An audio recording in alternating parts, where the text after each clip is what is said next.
பிதா குமாரன் பரிசுத்தாவின் நாமத்தினாலே ஆமென். காலை ஆராதனைக்கு வந்திருக்கின்ற அனைவரையும் ஆண்டவராகிய இயேசு கிறிஸ்து நாமத்திலே வாழ்த்தி வரவேற்கின்றேன். ஜெபம் செய்வோம்.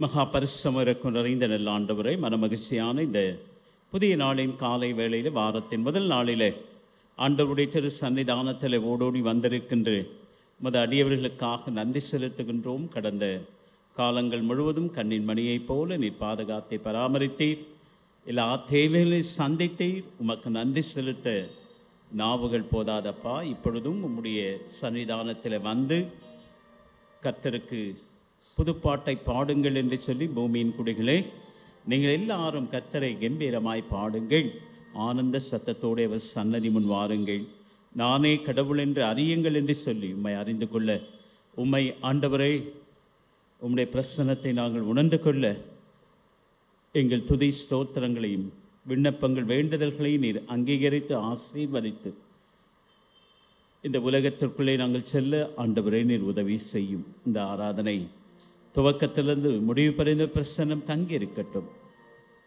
அடியவர் வழியாக நாங்கள் கேட்கின்ற உம்முடைய திருவார்த்தைகள் எங்கள் வாழ்விற்கு புதிதும் ஜீவனமாய் இருக்கத்தக்கதாகும், 60-100 பலன் பெறத்தக்கதாகும். ஆண்டவரை நீர் உதவி செய்யும்.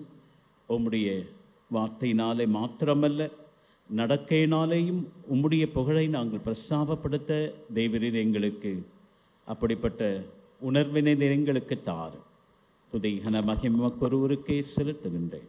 மீட்பர் இயேசு ஜெபம் கேட்கும் நல்ல பிதாவே, ஆமென். ஆராதனைக்கு ஆரம்பமாகும். ஆண்டவருடைய நாமத்திற்கு மகிமை உண்டாகும். நாம் அனைவரும் எழுந்து நின்று பாமாலையில் 361வது பாடலை சேர்ந்து பாடும். பாமாலையின் 361.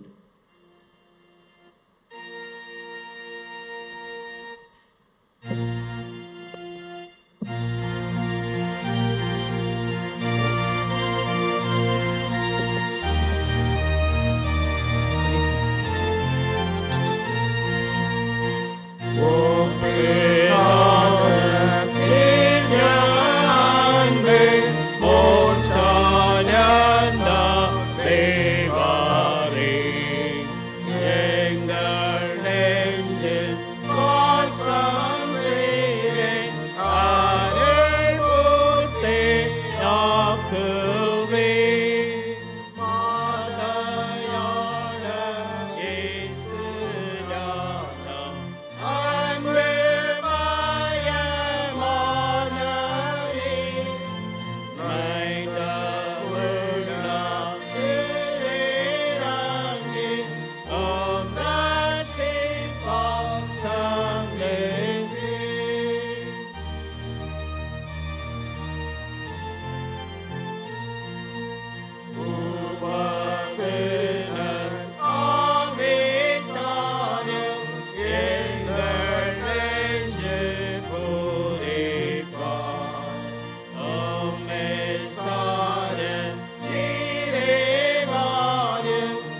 உந்தன் தேவ்ய ரட்சிப்பாயும் பூரண படுத்துவேன்.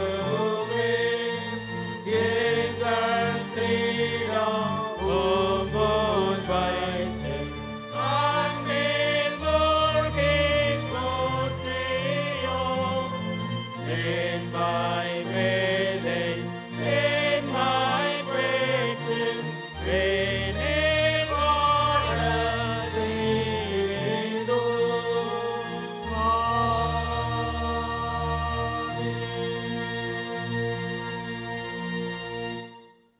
இரண்டாம் ஆராதனை முறைமை நாம் பின்பற்றுவோம். நாம் கடவுளை தொழுவோம். கடவுள் ஆவியாயிருக்கிறார். அவரை தொழுது கொள்ளும் ஆவியோடும் உண்மையோடும் அவரை தொழுது கொள்ள வேண்டும். நம்முடைய பிதாவாகிய கடவுளாலும் கர்த்தராகிய இயேசு கிறிஸ்துவினாலும் உங்களுக்கு கிருபையும் சமாதானமும் உண்டாவதாக. இது கர்த்தர் உண்டு பண்ணின நாள். இதிலே களை கூர்ந்து மகிழக் கடவோம்.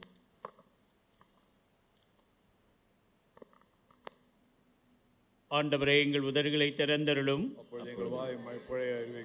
பிதாவுக்கும் குமாரனுக்கும் பரிசுத்தாவிக்கும் மகிமை உண்டாவதாக. திரியேக கடவுளை போற்றுவோம். சேனையின் கடவுளாகிய கர்த்தரே, நீர் பரிசுத்தர் பரிசுத்தர் பரிசுத்தர். வானமும் பூமியும் மகிமையால் நிறைந்திருக்கின்றன. உன்னதத்திலே ஓசன்னா.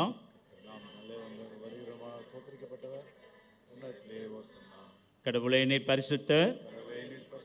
சர்வ வல்லவரே, நீர் பரிசுத்தர். சாவாமை உடையவரே, நீர் பரிசுத்தர். ஆண்டவரே, எங்களுக்காக சிலுவையில் அறையுண்ட எங்கள் மீட்பரே, எங்கள் மேல் கிருபையாயிரும். பரிசுத்த ஆவியாகிய ஆண்டவரே, எங்கள் மேல் கிருபையாயிரும். ஆண்டவரே, எங்கள் ஜெபங்களை ஆராதனை ஏற்றுக்கொண்டு எங்கள் மேல் கிருபையாயிரும். நமக்கு பாவமில்லை என்போமானால் நம்மை நாமே வஞ்சிக்கொள்ளாவும் நமக்குள் உண்மை இல்லை. நமது பாவங்களை அறிக்கையிட்டால் பாவங்களை நமக்கு மன்னித்து எவ்வித அநீதமும் நீங்க நம்மை சுத்திகரிப்பதற்கு அவர் நம்பத்தக்கவரும் நீதி உள்ளவர். நான் எழுந்து என் தகப்பனிடத்திற்கு போய், தகப்பனே, பரத்திற்கு விரோதமாகவும் உமது பார்வையிலும் நான் பாவம் செய்தேன். இனி உம்முடைய மகன் மகள் என்று சொல்லப்படுவதற்கு நான் பாத்திரன் அல்லன். உம்முடைய கூலிக்காரரில் ஒருத்தியாக என்னை வைத்துக் கொள்ளும் என்பேன். கடவுள் ராஜ்யம் சமீபித்திருக்கிறது. மனந்துரும்பி நற்செய்தி நம்பிக்கை வையுங்கள். நமது பலவீனங்களுக்காக பரிதவிக்க முடியாத பிரதான ஆசாரை நமக்கிராமல் எல்லா விதத்திலும் நம்மை போல் சோதிக்கப்பட்டும் பாவமில்லாத பிரதான ஆசாரை நமக்கு இருக்கிறார். நாம் அமர்ந்திருந்து மௌனமாக நம்மை நாமே சோதித்தறிவோமாக.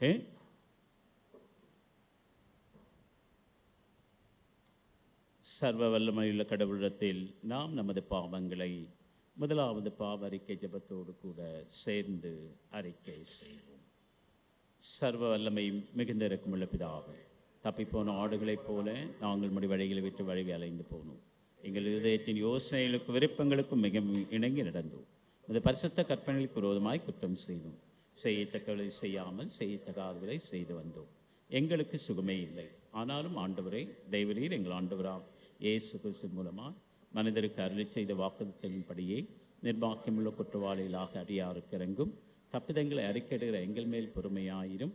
பாவத்தை நிமித்தம் துக்கப்படுகிற சீர்படுத்தும். மிக இரக்கமுள்ள பிதாவே, உடைய பரிசுத்த நாமத்துக்கு மகிமை உண்டாகும்படி நாங்கள் இனி தெய்வ பக்தியும் நீதியும் தெளிந்த புத்தியுள்ளாய் நடந்து வர இயேசு கிறிஸ்து நிமித்தம் எங்களுக்கு கிருபை செய்தருளும்.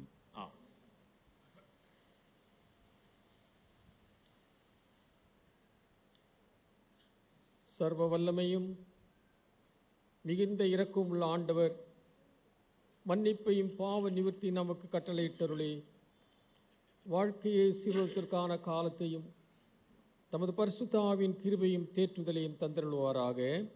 ஆமேன். ஆண்டவரை துதியுங்கள்.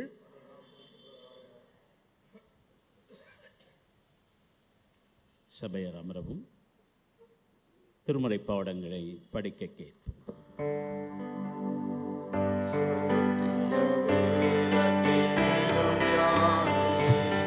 சகல பேதுமதபிமானே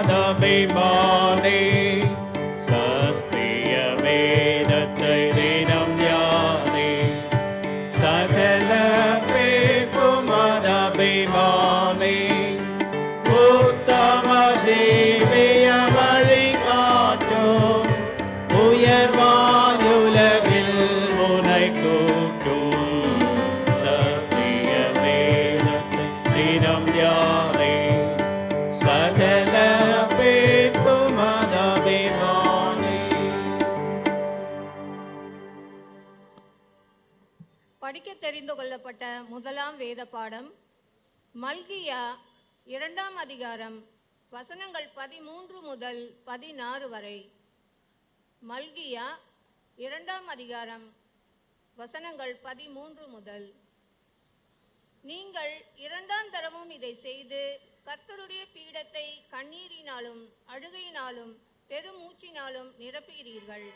ஆகையால் அவர் இனி காணிக்கையை மதியார், அதை உங்கள் கைகளில் பிரியமாய் ஏற்றுக்கொள்ளவும் மாட்டார். ஏன் என்று கேட்கிறீர்கள். கர்த்தர் உனக்கும் உன் இளவயதின் மனைவிக்கும் சாட்சியாய் இருக்கிறார். உன் தோழியும் உன் உடன்படிக்கையின் மனைவியுமாகிய அவளுக்கு நீ துரோகம் பண்ணினாயே. அவர் ஒருவனை அல்லவா படைத்தார், ஆவி அவரிடத்தில் பரிபூரணமாய் இருந்தது. பின்ன ஏன் ஒருவனை படைத்தார்? தேவ பக்தியுள்ள சந்ததியை பெரும்படிதானே. ஆகையால் ஒருவனும் தன் இளவயதின் மனைவிக்கு துரோகம் பண்ணாதபடிக்கு உங்கள் ஆவியை குறித்து எச்சரிக்கையாய் இருங்கள். தள்ளி விடுதலை நான் வெறுக்கிறேன் என்று இஸ்ரவேலின் தேவனாகிய கர்த்தர் சொல்லுகிறார். அப்படிப்பட்டவன் கொடுமையினால் தன் வஸ்திரத்தை மூடுகிறான் என்று சேனைகளின் கர்த்தர் சொல்லுகிறார். ஆகையால் நீங்கள் துரோகம் பண்ணாமல் உங்கள் ஆவியை குறித்து எச்சரிக்கையாய் இருங்கள் என்பதே. படிக்க தெரிந்து கொள்ளப்பட்ட முதலாம் வேத பாடம் படித்து முடித்தாயிற்று. தேவனே உமக்கே மகிமை உண்டாவதாக. ஆமென்.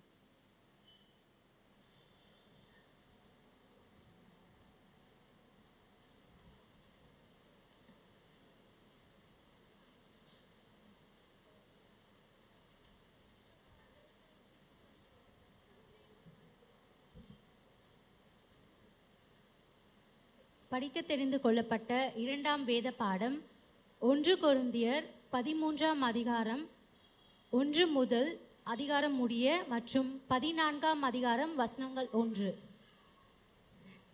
1 கொரிந்தியர் 13 வசனங்கள் 1.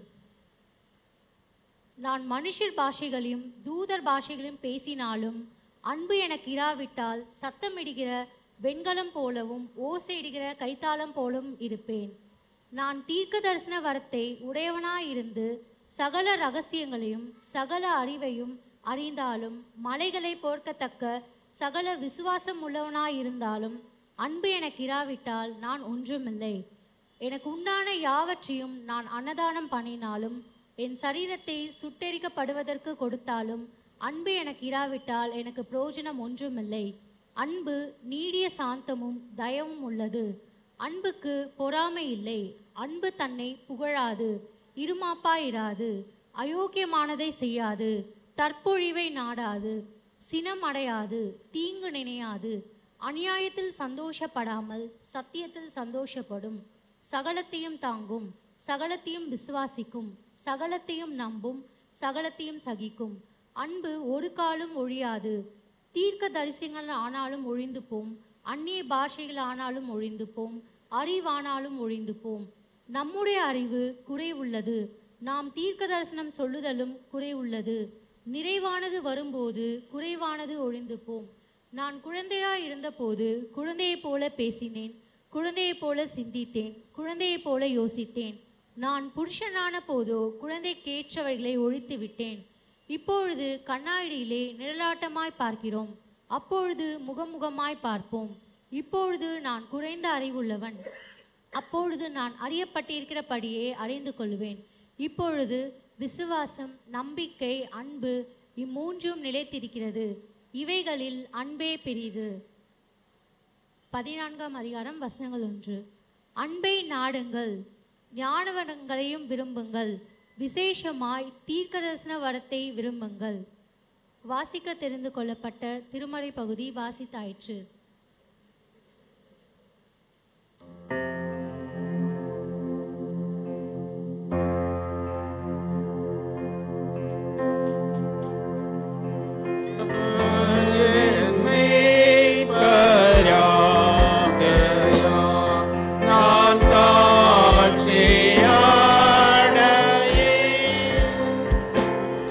உள்ளுள்ள இடத்தில்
சங்கீதம் வாசிக்க நாம் அனைவரும் எழுந்து நிற்போம். படிக்க தெரிந்து கொள்ளப்பட்ட சங்கீதம் 45ஆம் அதிகாரம். சங்கீதம் 45. என் இருதயம் நல்ல விசேஷத்தினால் பொங்குகிறது. நான் ராஜாவை குறித்து பாடின கவியை சொல்லுகிறேன். என் நாவு விரைவாய் எழுதனுடைய எழுத்தாணி. எல்லா மனுப்புத்தரிலே மகா சௌந்தரியம் உள்ளவர், உம்முடைய உதடுகளின் அருள் பொழிகிறது. ஆகையால் தேவன் உம்மை என்றென்றைக்கும் ஆசீர்வதிக்கிறார். சௌரியவானே, உமது மகிமையும் உமது மகத்துவமாகிய உம்முடைய பட்டயத்தை நீர் உம்முடைய அறையிலே கட்டிக்கொண்டு சத்தியத்தின் நிமித்தமும் நீதியின் கூடிய சாந்தத்தின் நிமித்தமும் உமது மகத்துவத்தில் ஜெயமாக எரிவாரும். உமது வலது கரம் பயங்கரமானவிடம் மக்கள் விளங்கப்படும். உம்முடைய அம்புகள் கூர்மையானவைகள், அவைகள் ராஜாவுடைய சத்துருக்களின் இருதயத்திற்குள் பாயும். ஜனசதலங்கள் உமக்கு கீழே விழுவார்கள். தேவனேவர் சிங்காசனம் என்றைக்கும் உள்ளது. இந்த ராஜ்யத்தின் செங்கோல் நீதி உள்ள செங்கோலாயிருக்கிறது. நீர் நீதியை விரும்பி அக்கிரமத்தை வெறுக்கிறீர். ஆதலால் தேவனே, உம்முடைய தேவன் உமது தோழரை பார்க்கிலும் உம்மை ஆனந்த தைலத்தினால் அபிஷேகம் பண்ணினார். தந்தத்தினால் செய்த அரண்மனையில் புறப்படுகையில் நீர் மகிழும்படி உமது வஸ்திரங்கள் எல்லாம் வெள்ளை போலும். சந்தனம், லவங்கம் இவைகளின் வாசனை பொருந்தியதாயிருக்கிறது. உமது நாயகிகளுக்குள்ளே அரசரின் குமாரத்திகள் உண்டு. ராஜஸ்ரீ ஓப்பீரின் தங்கம் அணிந்தவளாய் உமது வலது பார்சத்தில் நிற்கிறாள். மாட்டிய கேள், நீ உன் செவியை சாய்த்து சிந்தித்து கொள். உன் ஜனத்தையும் உன் தகப்பன் வீட்டையும் மறந்துவிடு. அப்பொழுது ராஜா உன் அழகில் பிரியப்படுவார். அவர் உன் ஆண்டவர், ஆகையால் அவரை பணிந்து கொள். இரு குமாரத்தை காணிக்கை கொண்டு வருவாள். ஜனங்களில் ஐஸ்வர்யவான்களும் தயவை நாடி வணங்குவார்கள். ராஜகுமாரத்தி உள்ளாக பூரண மகிமையுள்ளவள். அவள் உடை பொற்சரிகையாயிருக்கிறது. சித்திர தையலாடை தரித்தவளாய் ராஜாவினிடத்தில் அழைத்து கொண்டு வரப்படுவாள். அவள் பின்னாலே செல்லும் அவளுடைய தோழிகளாகிய தன் உம்மிடத்திலே கூட்டிக் கொண்டு வரப்படுவாள். அவர்கள் மகிழ்ச்சியோடும் களிப்போடும் வந்து ராஜ அரண்மனைக்குள் பிரவேசிப்பார்கள்.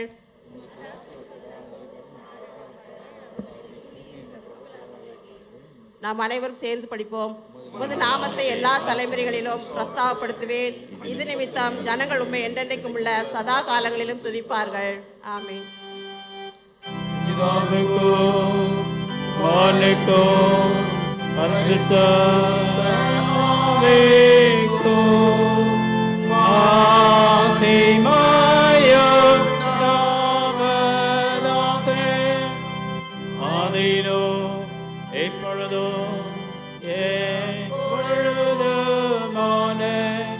சதாகாலங்களிலும் மகிமை உண்டாவதாக.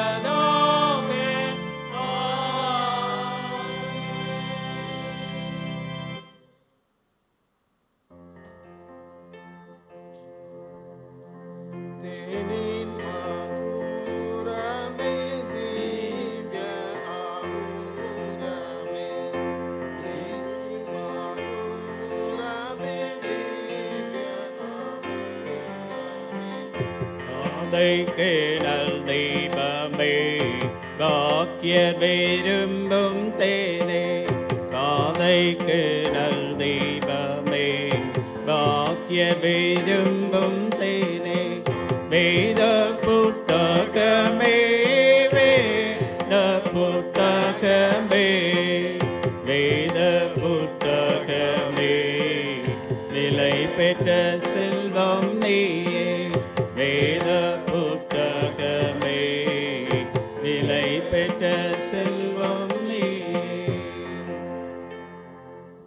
படிக்க தெரிந்து கொள்ளப்பட்ட நற்செய்தி பகுதி மார்க் எழுதின நற்செய்தி நூல் 10ஆம் அதிகாரம் வசனங்கள் 2 முதல் 9 வரை அடங்கிய கர்த்தருடைய வார்த்தையை நாம் வாசிக்க கேட்போம்.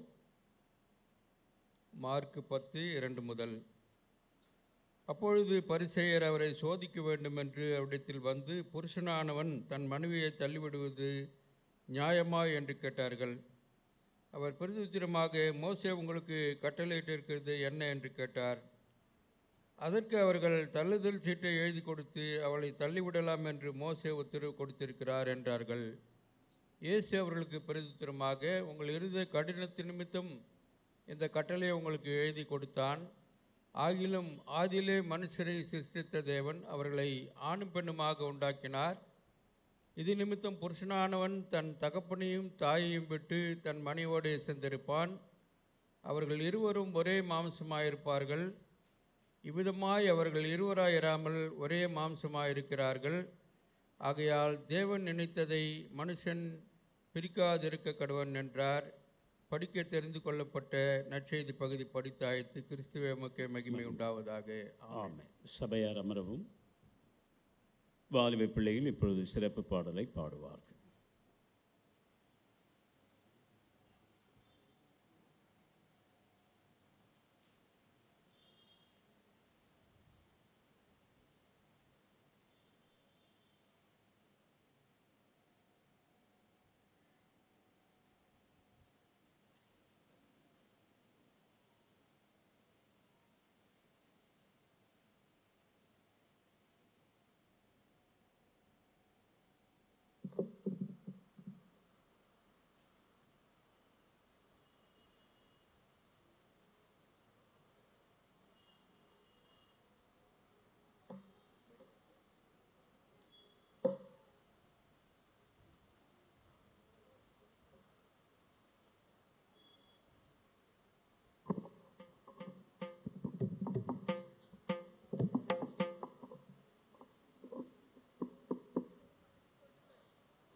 கேட்டதை பார்க்கிலும் கேளாததையும் அதிகமாக பெற்றவன் நான்.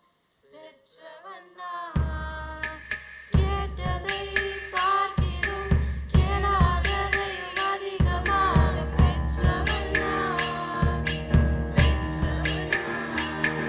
உண்டாயாதத்தின் உதாரணமாக நீர் என் வாழ்வை மாற்றிவிட்டீரே.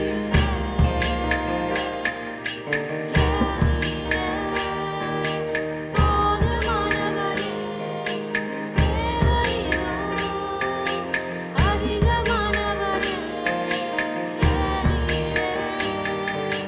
போதுமானவரே, தேவையோ என்னை கையேந்த விடல, என்னை தலைகுனியவும் விடல. என்னை கையேந்த விடல, என்னை தலைகுனியவும் விடல. உம்மை நம்பி வாழ்பவர்க்கு ஏமாற்றமில்லை. ஏமாந்து போவதற்கு நீர் விடுவதில்லை. உம்மை நம்பி வாழும் எனக்கு ஏமாற்றமில்லை. ஏமாந்து போவதற்கு நீர் விடுவதில்லை. குப்பையில் பிறந்து கிருபையால் அரியணையில் அமர்ந்தவன் நான். குப்பையில் பிறந்து கிருபையால் அரியணையில் அமர்ந்தவன் நான்.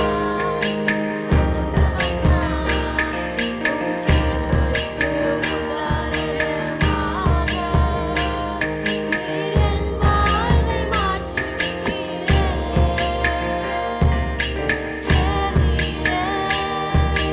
போதுமானவரே, தேவையோ அதிகமானவரே. போதுமானவரே, தேவையோ அதிகமானவரே. என்னை கையேந்த விடல, என்னை தலைகுனியவும் விடல. என்னை கையேந்த விடல, என்னை தலைகுனியவும் விடல. உம்மை நம்பி வாழ்பவர்க்கு ஏமாற்றமில்லை. ஏமாந்து போவதற்கு நீர் விடுவதில்லை. உம்மை நம்பி வாழும் எனக்கு ஏமாற்றமில்லை. நீங்க எனக்கு பயமே இல்லை.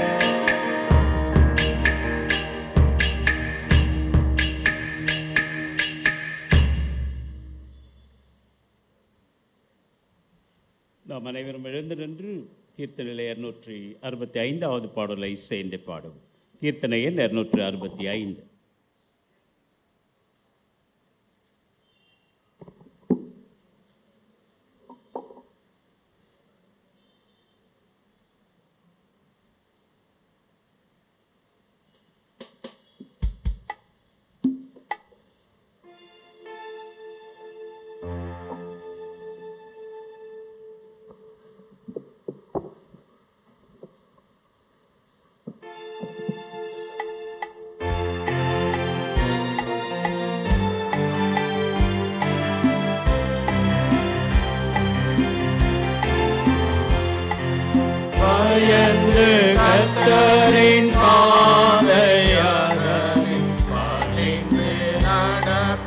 பாக்கியவான் பயந்து கர்த்தரின் பாதையரணி பயந்து நடக்கும் பாக்கியவான் முயன்று உழைத்து பலனை உண்பான் முயன்று உழைத்து பலனை உண்பான் முடிவில் பாக்கியமேன்மை காண்பான் பயந்து கர்த்தரின் பாதையரணி பயந்து நடக்கும் பாக்கியவான்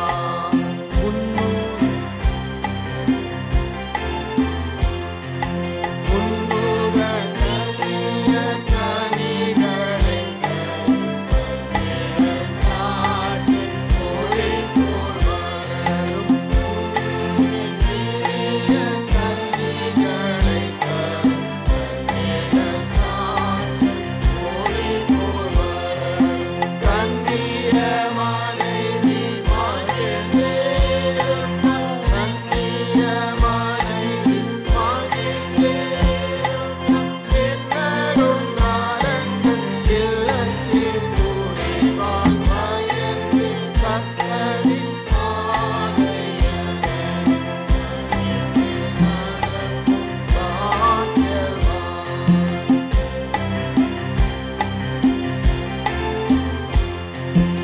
ஒலிவ மரத்தை சூழ்ந்து மேலே உயரும் பச்சிலம் கன்புகள் போலே ஒலிவ மரத்தை சூழ்ந்து மேலே உயரும் பச்சிலம் கன்புகள் போலே மேலில்லால் அல்ல ஆனரும் தானே மேலில்லால் அல்ல ஆனரும் தானே மிகவும் பணிந்து வாழ அன்பாலே பயந்து கர்த்தரின் பாதையரணி பணிந்து நடக்கும் பாக்கியவான்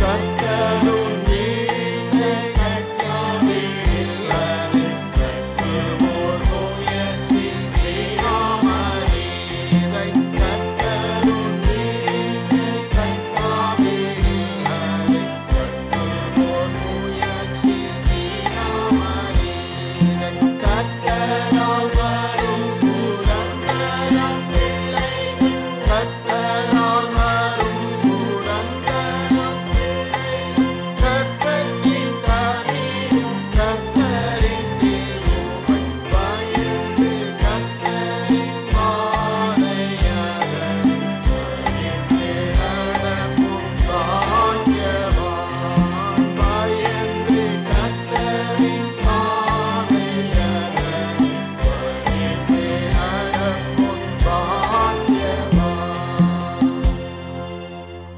சபையார் அமரவும். கிறிஸ்துவுக்கு அன்பார்ந்தவர்களே, உங்கள் அனைவருக்கும் மீண்டுமாக வாழ்த்துக்களையும் தோத்திரங்களை நான் தெரிவித்துக் கொள்கின்றேன்.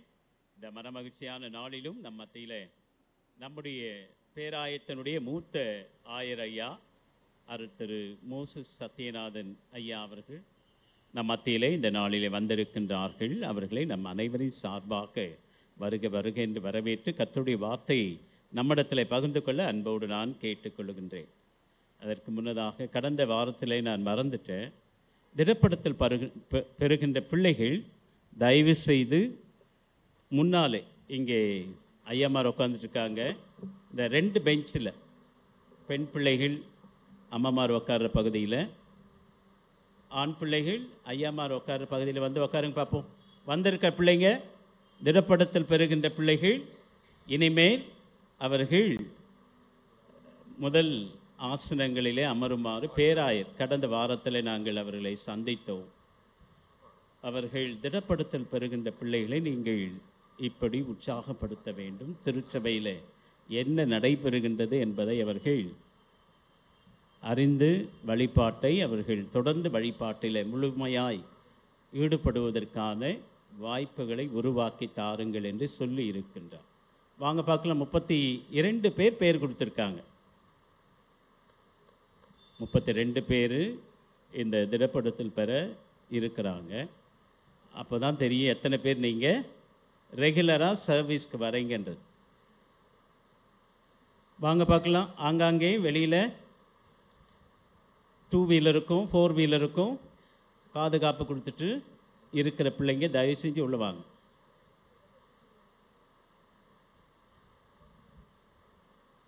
வந்தால் தான் ஐயா வந்து தொடங்குவார். நன்றி.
ஆண்டவரே, தேவரீர் எங்கள் மத்தியிலே வாரும்.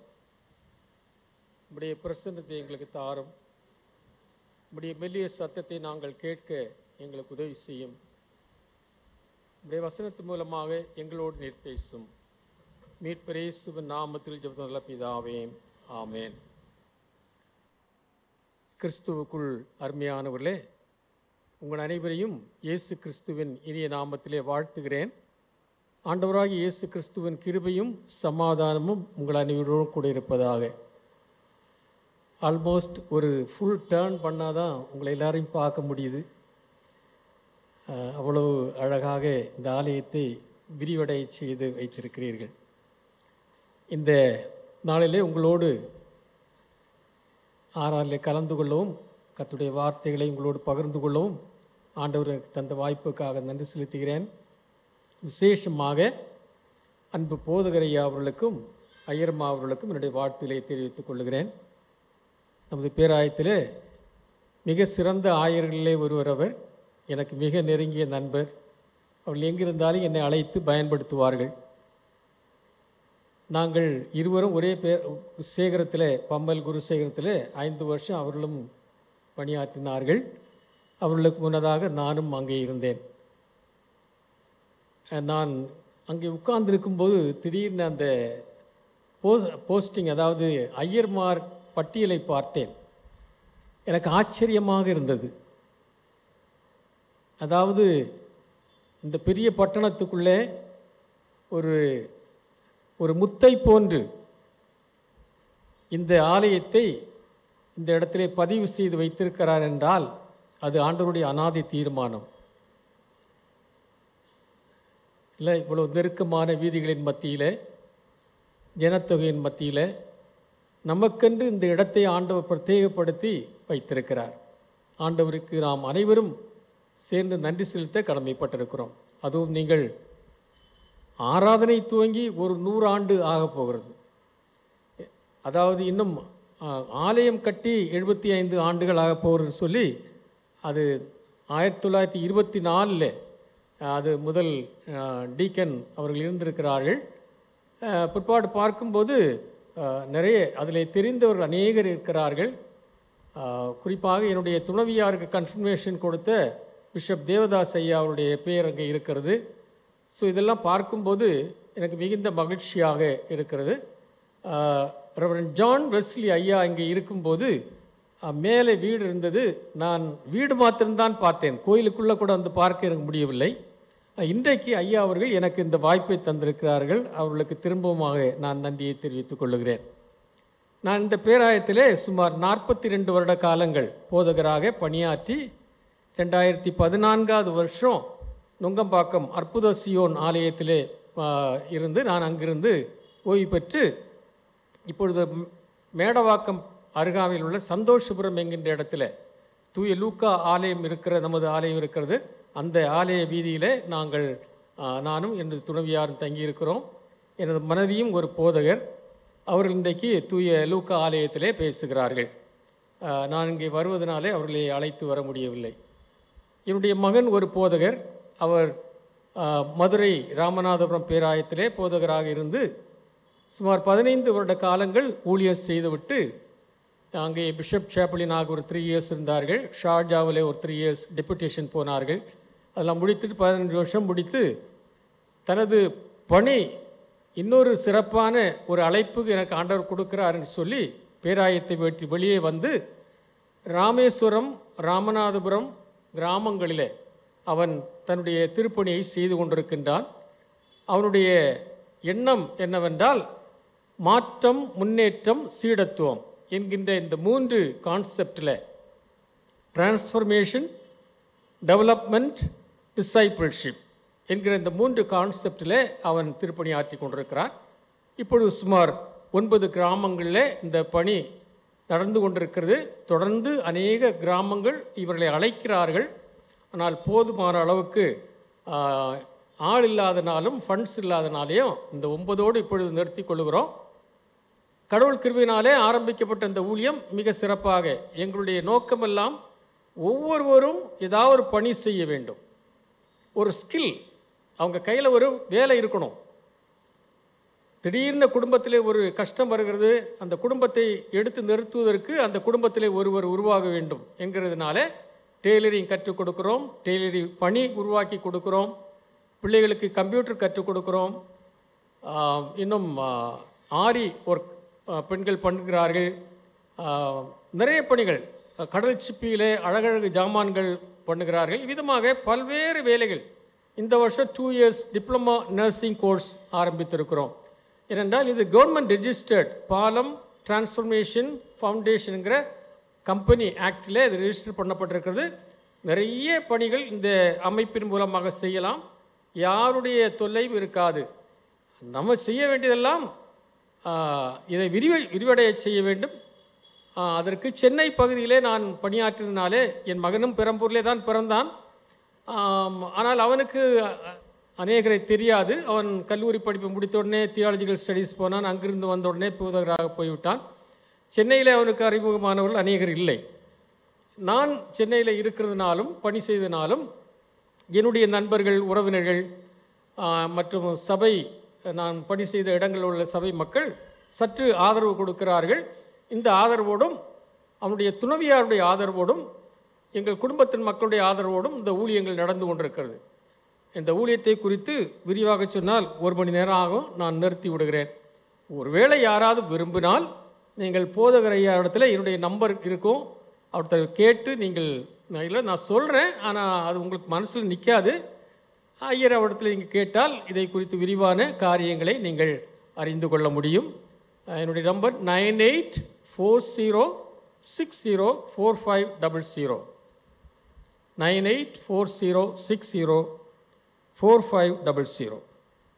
சரி, ஏன்னா இதுக்கு மேலே நான் பேசினேன்னா என்னுடைய செய்தி நேரம் போயிடும் இல்லையா? ஆகவே நான் செய்திக்குள்ளே போக விரும்புகிறேன். நாம் ஆண்டவரை நோக்கி பிரார்த்தனை செய்வோம்.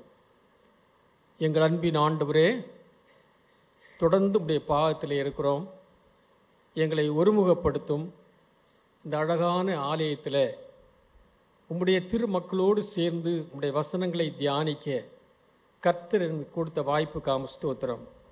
ஆண்டவரே, இந்த நாளில் இங்கே வந்திருக்க ஒவ்வொருவரும் ஆசீர்வதிக்கப்பட்டவர்களாய் தேவரீர் எங்களுக்கு தந்திருக்கிற குடும்பத்திற்காக நன்றி செலுத்தி உமக்கு ஸ்தோத்திர பலிகளை ஏறெடுத்து இந்த இடத்தை விட கடன் செல்ல உதவி செய்யும். மீட்பிரேசுவின் நாமத்தில் ஜெபம் நல்ல பிதாவே, ஆமேன்.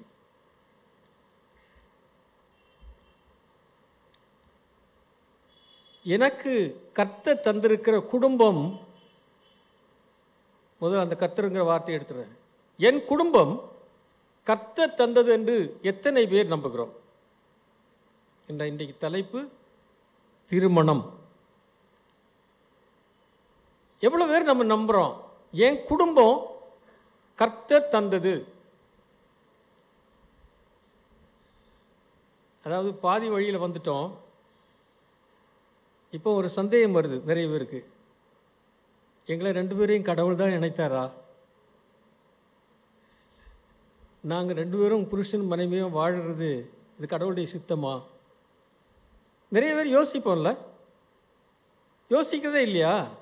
சிலவங்க முகத்தில் பார்த்தா ஒன்றும் யோசிக்கிற மாதிரி தெரியல. சிலவங்க யோசிப்பாங்க இல்லை. நம்ம எல்லாருமே பிரயாணிகள். இந்த பிரயாணத்திலே பல எண்ணங்கள் நமக்கு வரும். நிச்சயமாக இதுவும் ஒரு எண்ணமாக சிலருக்கு வரும். எல்லாருக்கும் வராது, வருவங்களுக்கு வரும். சரி,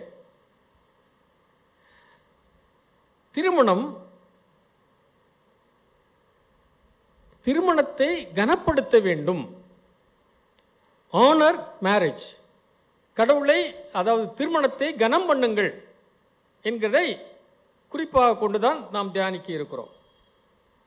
நம்ம யூஸ்வலாக நம்ம நிறைய பேர் கல்யாணத்துக்கு அன்னைக்கும் என்ன ஆராதனை நடக்குன்னு தெரியாது. அந்த எக்ஸைட்மெண்ட் இல்லை, அந்த கல்யாணத்துக்கு முன்னாடி நிற்கும்போது அந்த பிள்ளைகள் பயந்து ஒரு மாதிரி நர்வஸாக இருப்பாங்க. அப்புறம் இது முடிஞ்சிட்டு நம்ம என்ன பண்ணலாம், ரிசப்ஷன் இருக்கும், பெரிய ரிசப்ஷன், 2-3 மணி நேரம் நிற்கணும். எல்லோரும் வரிசையில் பார்த்துட்டு போவாங்க. அங்கேயும் ஒன்றும் யோசிக்க முடியாது. இங்கே கொடுக்குற செய்தியும் ஒன்றும் புரியல பிள்ளைகளுக்கு. அந்த ஆராதனை முறைமையும் அவங்களுக்கு தெரியாது. ஆனால் இந்த ஆராதனை முறைமையிலே நீங்கள் பார்த்தீங்கன்னா முதல்ல சொல்கிறது என்னென்னா, திருமணம் எல்லாராலும் கனம் பெற்றது. அதாவது நீங்கள் எபிரேயரில் நீங்கள் பார்த்தீங்கன்னா ரொம்ப அழகாக அங்கே சொல்லப்படுகிற வசனம், விவாகம் யாவருக்குள்ளும் கனமுள்ளது, கனமுள்ளதாயும் என்று குறிப்பிடப்படுகிறது. 13வது அதிகாரம் எபிரேயர் 13:4, விவாகம் யாவருக்குள்ளும் கனமுள்ளதாயும் விவாக மஞ்சம் அசுசிப்படாதமாய் இருப்பதாக.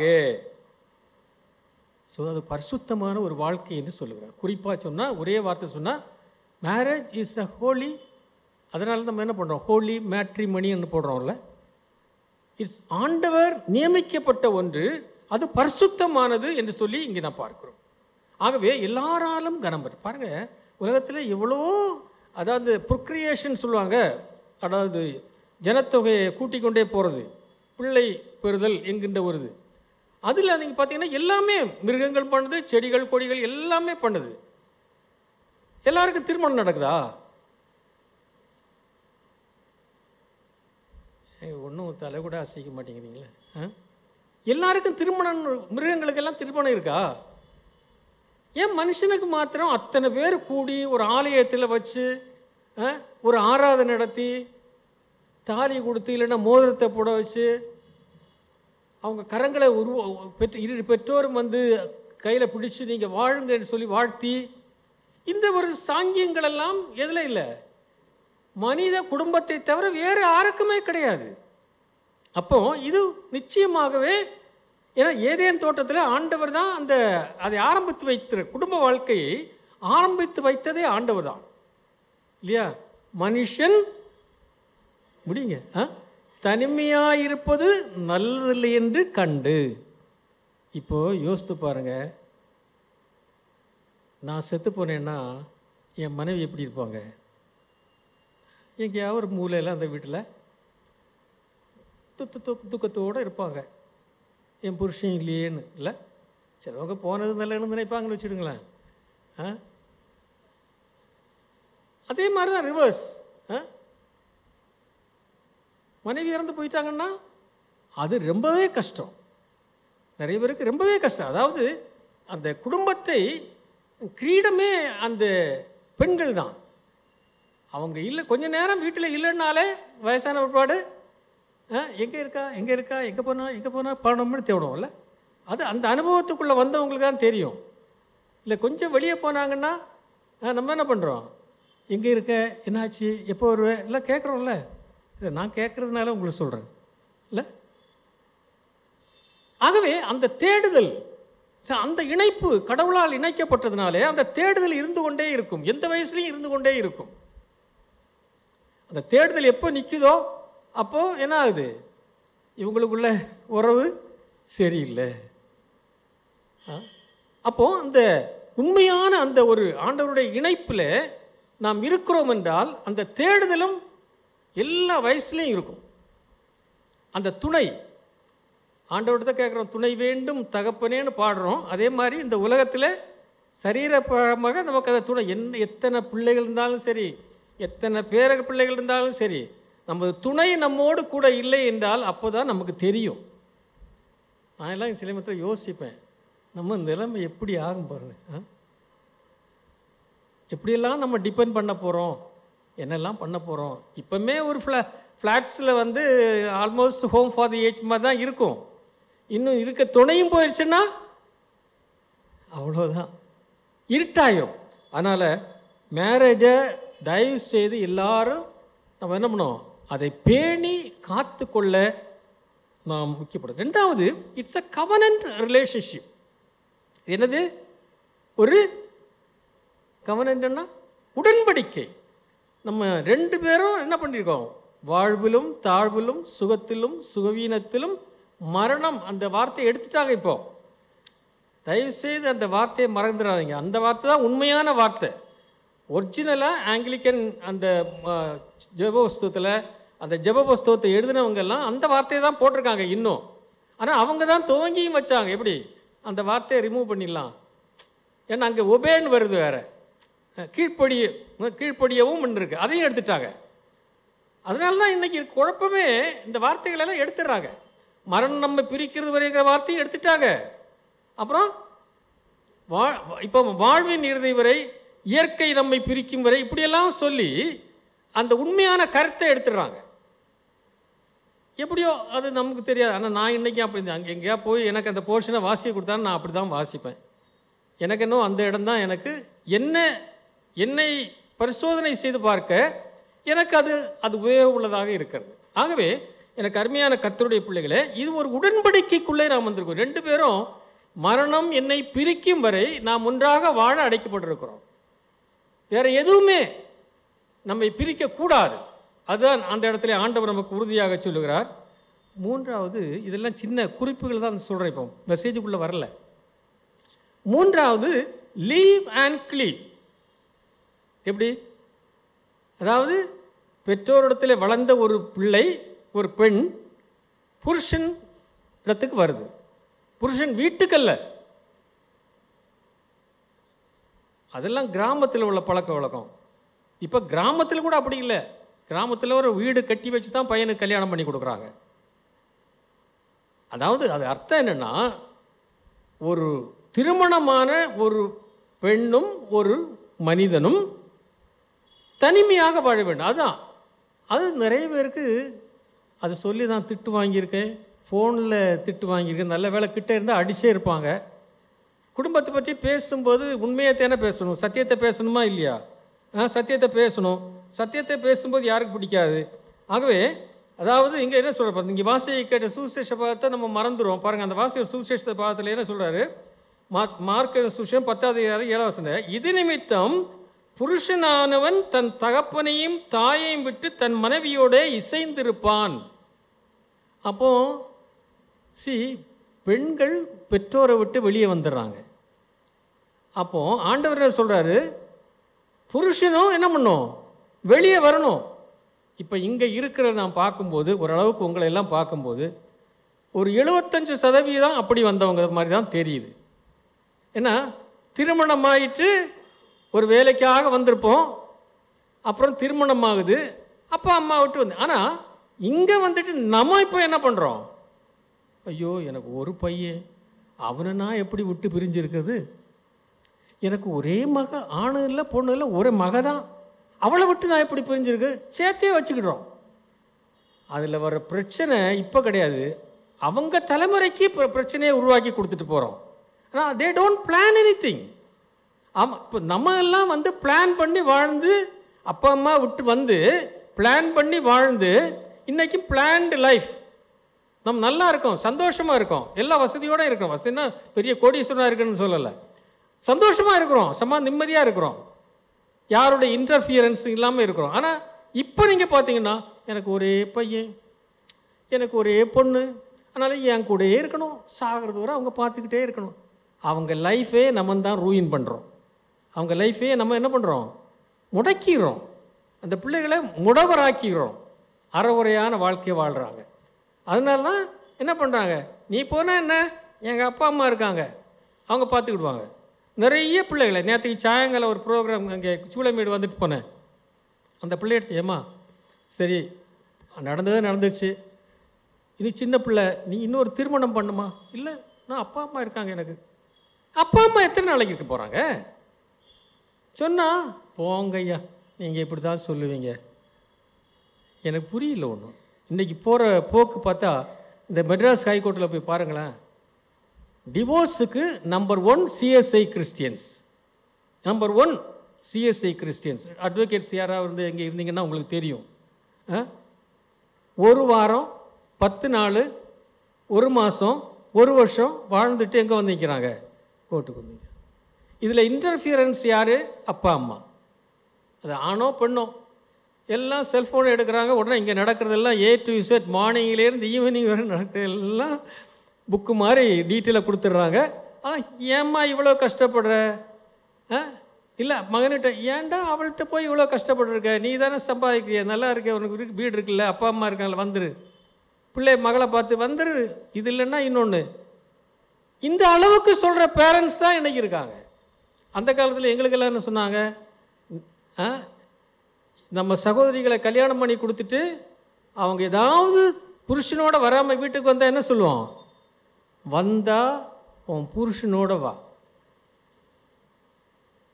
செத்தா அங்கே தான் சாகணும், வித்த மாட்டுக்கு விலை இல்லை. ஒன்றை திருமணம் பண்ணி கொடுத்தாச்சு, நீ இன்னொரு குடும்பத்தில் சேர்ந்து விட்டாயிட்டு, இந்த குடும்பம் நீ விருந்துக்கு தான் வரணும், மற்றபடி இங்கே வந்து தங்குற மாதிரியெல்லாம் வரக்கூடாது, ரொம்ப நாள் இருக்க மாதிரியெல்லாம் வரக்கூடாது. அப்படி தான் நமக்கெல்லாம் சொல்லி கொடுத்தாங்க. அதனால் என்னைக்கு வெளியே வந்துட்டோமோ, குடும்பம் ஆயிட்டோமோ, அன்றையிலிருந்து நமது குடும்பம் என்கிற ஒரு எண்ணத்தோடு நாம் வாழ்ந்தோம். குடும்பங்கள் நன்றாக இருக்கிறது. நம்ம பிள்ளைகளுக்கு தயவு செய்து சொல்லிக் கொடுங்க, குடும்ப வாழ்க்கையில் கொஞ்சம் கஷ்டங்கள் உண்டு. அவங்க ஒரு கஷ்டத்தை சொன்னாங்கன்னா நம்ம என்ன சொல்லணும், வான்னு சொல்லக்கூடாது. இம்மா குடும்ப வாழ்க்கைன்னா இப்படி தான் இருக்கும். ஒரு சமயத்தில் திட்டுவாங்க, ஒரு சமயத்தில் அரவணைப்பாங்க, அளவுக்கு மிஞ்சின அன்பையும் காட்டுவாங்க, அளவுக்கு மிஞ்சின தொல்லைகளும் இருக்கும். ஆனால் நம்ம அட்ஜஸ்ட் பண்ணி போகணும். So it is an adjustment. சரியா? ஆகவே இந்த 3 குறிப்புகளை வைத்துக்கொண்டு நான் இப்போ செய்திக்குள்ளே போகிறோம். ஆகவே தான் ஒரு அழகான ஒரு சொல்லுவேன், marriage is neither independent R depend, but it's an interdependent life. குடும்ப வாழ்க்கை என்பது முற்றிலும் சுதந்திரமானதும் அல்ல, முற்றிலும் ஒருவரை சார்ந்ததும் அல்ல, ஒருவரை ஒருவர் சார்ந்து வாழ்கின்ற வாழ்க்கை. அதுதான் குடும்பம். அந்த புருஷன் மனைவி இணைப்புக்குள்ளே இருக்கிற ஒரு யூனிக்னஸ், ஒரு அற்புதமான இணைப்பு. We are depending upon one another. ஒருவரை ஒருவர் நாம் சார்ந்து வாழ்ந்துக்கணும். அந்த ஒரு எண்ணம் நமக்குள்ளே இருக்கும்போது, என் புருஷனுக்கு ஒன்றுன்னா எனக்கு தான் அது கஷ்டம், என்னையும் பாதிக்கிறது, என் மனைவிக்கு ஒன்று என்றால் அது என்னையும் பாதிக்கிறது என்கிற எண்ணம் வரும்போது தான் உண்மையாகவே நான் கர்த்தருடைய கிருபையினாலே குடும்பத்தை நாம் நடத்துகிறோம் என்று பொருள். ஆகவே இதை நம்ம மனதில் வைத்துக்கொள்ளுவோம். குடும்ப வாழ்க்கை என்பது முற்றிலும் சுதந்திரமானதும் அல்ல, முற்றிலும் சார்ந்து வாழ்வதும் அல்ல, ஒருவரை ஒருவர் சார்ந்து வாழ்வதுதான் குடும்ப வாழ்க்கை என்கிறதை ஆணித்தரமாக திருமறை ஆண்டவர் நமக்கு கற்றுத்தருகிறார், வசனத்தின் மூலமாக கற்றுத்தருகிறார். ஆகவே முதலாவது குறிப்பு, நான் சீக்கிரமாக முடிச்சிடுறேன், நான் உங்கள் டைமுக்கு நான் முடிச்சிடுவேன்னு நினைக்கிறேன். I don't want to take much of your time, இல்லையா? முதலாவது குறிப்பு என்னென்னா, married life is a gift from God. நேற்றைக்கு நான் ஒரு டாக்ஸியில் போகும்போது கதைகள்லாம் சொல்லக்கூடாது நினச்சிட்டு தான் வந்தேன். ஆனால் அனுபவத்தில் நிறைய அனுபவம், 55 வருஷம் ஊழியத்தில் இருந்த அனுபவத்தில் வந்துடுது. அது எனக்கு 41 வயசு ஆகுதுன்னு சொல்கிறார் அவர், எனக்கு இன்னுமே திருமணம் ஆகவில்லைன்னு சொல்கிறார். பாருங்கள் தம்பி, 41 வயசு பெரிய வயசு இல்லை. அம்மா கூட இருக்கேன்னு சொன்னாங்க, நல்லது, அம்மா கூட இருங்க, ஆனால் அதை குறித்து யோசிங்க, கடவுள்கிட்ட சொல்லுங்கள், கடவுள் நடத்துவார். ஏங்க 80 வயசானவெல்லாம் திரும்பவும் கல்யாணம் பண்ணுறான், 3வது கல்யாணம் 4வது கல்யாணம். 41 வயசுக்காரன் கல்யாணம் பண்ணாதவன். நிறைய பிள்ளைகள் 35 வயசு 38 வயசுல எல்லாம் இருக்காங்க, கல்யாணம் பண்ணலாம். அப்போ நான் அவனுக்கு ஒரு யோசனை சொல்லி அவனை ப்ளஸ் பண்ணிவிட்டு நான் இறங்கி போனேன். நான் என்ன சொல்ல வரேன்னா, நம்ம இன்னைக்கு வாழுகிற இந்த குடும்ப வாழ்க்கையை நம்ம சந்தோஷமாக வாழ்கிறோன்னா இது ஒரு கிஃப்ட், கடவுள் கொடுத்த ஒரு பரிசு, மாபெரும் பரிசு. ஆனால் இன்றைக்கு இருக்கிற சூழலில் இந்த காலத்தில் நாம் சந்தோஷமாக குடும்பமாக வாழுகிறோம் என்றால் அது ஆண்டவர் அருளின ஒரு பெரிய அருள், பெரிய கிஃப்ட். காலம் போகிற போக்கை பார்க்கும்போது எப்படி இருக்குமோ தெரியல. இப்போ எனக்கு 3 பேர பிள்ளைங்க இருக்காங்க. 2 பேர் கல்லூரியில் படிக்கிறாங்க. ஒருத்தன் 11th போயிருக்கான். 3 பேரும் 2 பசங்களும் ஒரு பாப்பா எங்கள் கூட தான் இருக்கா. வீக்கெண்ட் வருவா, விஐடியில் படிக்கிறா. இது பிகாம் படிச்சுட்ருக்கா. ஸோ இந்த பிள்ளைகளுடைய லைஃப் ஸ்டைல் எல்லாம் பார்க்கும்போது கொஞ்சம் கஷ்டமாக தான் இருக்குது. ஏன்னா அவங்க நம்ம நடந்துக்கிட்ட தான் ஒரு ஒரு ஒரு 10% கூட நம்ம ஒரு அந்த ஒரு இதெல்லாம் பார்க்கும்போது கொஞ்சம் வருத்தமாக தான் இருக்குது. நம்ம சொல்லிகிட்டே இருக்கிறோம், சொல்லத்தான் முடியும். நேற்றைக்கு கூட என் மனைவி கிட்ட நான் சொன்னேன், பாப்பாட்ட சொல்லத்தான் முடியும். நம்ம அப்பா அம்மா கிடையாது, அப்பா அம்மா தூரமாக இருக்காங்க, ஏதோ வீக்கெண்ட் வீட்டுக்கு வர்றா. அதுவும் வராமல் இருக்கணும்னா நம்ம ஏதாவது கண்டிப்பாக சொல்லலாம். வரணுன்னா நம்ம ரொம்ப கண்டிஷன்லாம் போட்டோன்னா வரமாட்டா. அப்போ நமக்கு தான் கஷ்டமாக இருக்கும். அட்லீஸ்ட் அந்த பிள்ளையை பார்த்தாவது, என் பிள்ளைகள் தான் கூட இல்லை, மருமக்கள் கூட தான் இல்லை, அட்லீஸ்ட் இந்த ஒரு பிள்ளையாவது என்ன பண்ணுது, ஒரு ரெப்ரசன்டேட்டிவ் மாதிரி வீட்டுக்கு வந்து போகுது. அதை நம்ம ரொம்ப டைட் பண்ணோன்னா அது டக்குன்னு உடஞ்சிரும். அதனால் சரி போட்டும், இலகுவாக இருப்போம். 2 நாள் தான் இருப்போம், சனி ஞாயிறு. ஸோ கொஞ்சம் ஆனால் அன்பாக சொல்லுவோம். சாப்பிட்டு இருக்கும்போது 1/2 மணி நேரம் பேசுவோம்.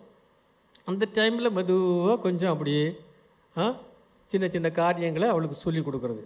ஏன்னா 20 வயசு கூட ஆகலை, இல்லை 19 வயசு தான். ஆகவே எனக்கு அருமையான கர்த்தருடைய பிள்ளைகளே, இந்த காலத்தில் ரொம்ப கஷ்டம், குடும்ப வாழ்க்கை ரொம்ப கஷ்டம், பிள்ளைகளை வளர்ப்பது ரொம்ப கஷ்டம். ஆனாலும் நீங்கள் இந்த விதைகளை போட்டுக்கொண்டே இருக்க வேண்டும். டைம் எடுத்து இப்போல்லாம் அடிக்கலாம் கூடாது. வேறு பிள்ளைகளையோ பேர பிள்ளைகளோ அடிச்சிங்கன்னா அவ்வளோதான். பிள்ளைகளையாவது சின்னதுலேயும் நம்ம அடிச்சிருந்துருக்கலாம். ஆனால் பேர பிள்ளைகளை தொட்டிங்க உங்கள் கிட்டே வராது. அந்த வீட்டுக்கு போகலாமா, பாட்டி தாத்தா வீட்டுக்கு போகலாம், வேண்டவே வேண்டாம், அவங்க அடிப்பாங்க. ஏன்னா சூழ்நிலை அப்படி இருக்குது. ஏன்னா ஆசிரியர்கள் அடிக்கக்கூடாது, ரோட்டில் போனால் போலீஸுக்காரன் கூட அடிக்கக்கூடாது, இதை தப்பு பண்ணால் இவங்க பேரண்ட்ஸும் அடிக்கக்கூடாது. அப்போ அந்த பிள்ளை எப்படி வளரும்? அடிக்கக்கூடாதுன்னா அடிங்கிறது இல்லை. ஆனால் இந்த காலத்துலேயும் அடிக்காமலே வளர்க்கலாம். என்னென்னா நமக்கு பொறுமை வேணும்.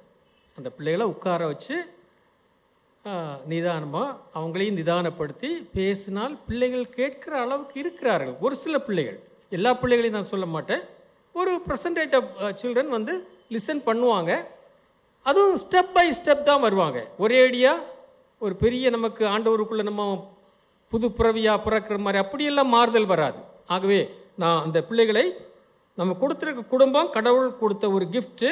அந்த கிஃப்டிலே பிள்ளைகள் ஒரு பேர் பெற்ற ஒரு கிஃப்ட்டு. இதனால் பிள்ளைகள் கர்த்தரால் வரும் சுதந்திரம், கற்பத்தின் கனி அவரால் கிடைக்கும் பலன். ஆகவே அந்த பிள்ளைகளையும் நம்மோடு எடுத்து செல்வதுதான் குடும்ப வாழ்க்கையில் மிக முக்கியமானது என்கிறதை நீங்களும் நானும் மறந்து போகக்கூடாது. இந்த குடும்ப வாழ்க்கையில் நம்ம நிறைய பேர் செய்கிற ஒரு தவறு என்ன தெரியுமா? பாதி வாழ்க்கை வாழ்ந்தாச்சு, இல்லை முக்கால் பாகமே வாழ்ந்தாச்சு. வாழ்ந்த பிற்பாடு கூட எங்கேயாவது குடும்பம் வெளியே போனோன்னா இன்னொருத்தருடைய ஒய்ஃபை நம்ம ஒய்ஃபோட கம்பேர் பண்ணுறது. கம்பேர் தமிழ் வார்த்தை எனக்கு, அவங்கள பார் எப்படி இருக்காங்க, இவங்கள பார் அப்படி இருக்காங்க. தேவையா அது? நீங்கள் வீட்டில் போய் சந்தோஷமாக இருக்க முடியுமா?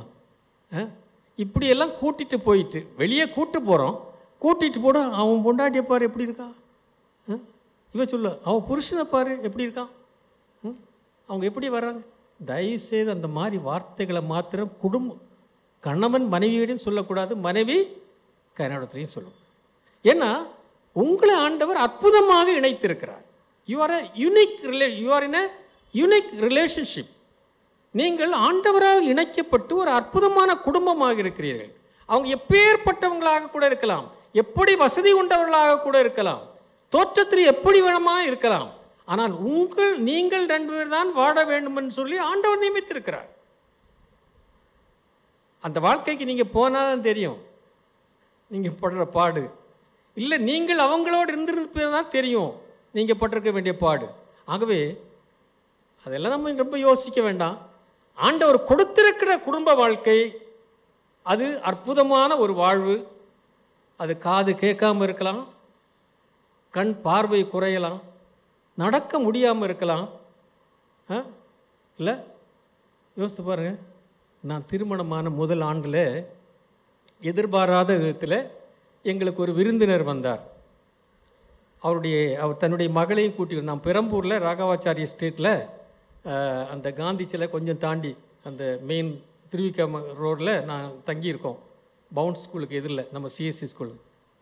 அது ஒரு ஹால் தான், பின்னாடி ஒரு 2 ரூம் இருக்கும். நாங்கள் பின்னாடி இருப்போம். இந்த ஹாலில் வந்த விருந்தினரையும் அவருடைய மகளையும் வச்சுருந்தோம். மகளுக்கு திருமணம் ஆகலை. திடீர்னு அவர் சொல்கிறார், என் மகளுக்கு திருமணம் பண்ணணும், நீங்கள் தான் பண்ணி வைக்கணும்னு சொன்னார். என்ன அவரும் ஒரு ஒரு ஒரு 500-700 கிலோமீட்டர்கள் தள்ளி வந்து என்கிட்ட சொல்கிறாரு, நீங்கள் தான், அவர் போலீஸில் இருக்கார், அது அந்த பொண்ணை கல்யாணம் பண்ண போகிற நீங்கள் தான். நான் சொன்னேன், ஐயா இதெல்லாம் சாதாரணமான காரியங்கள, இது கோயில் மூலமாக நிறைய காரியங்களெல்லாம் இருக்குதுன்னு சொன்னேன். இல்லையா நீங்கள் தான் பண்ணி ஏதோ சரி, அது ஒரு பக்கத்தில் இருக்கட்டும்.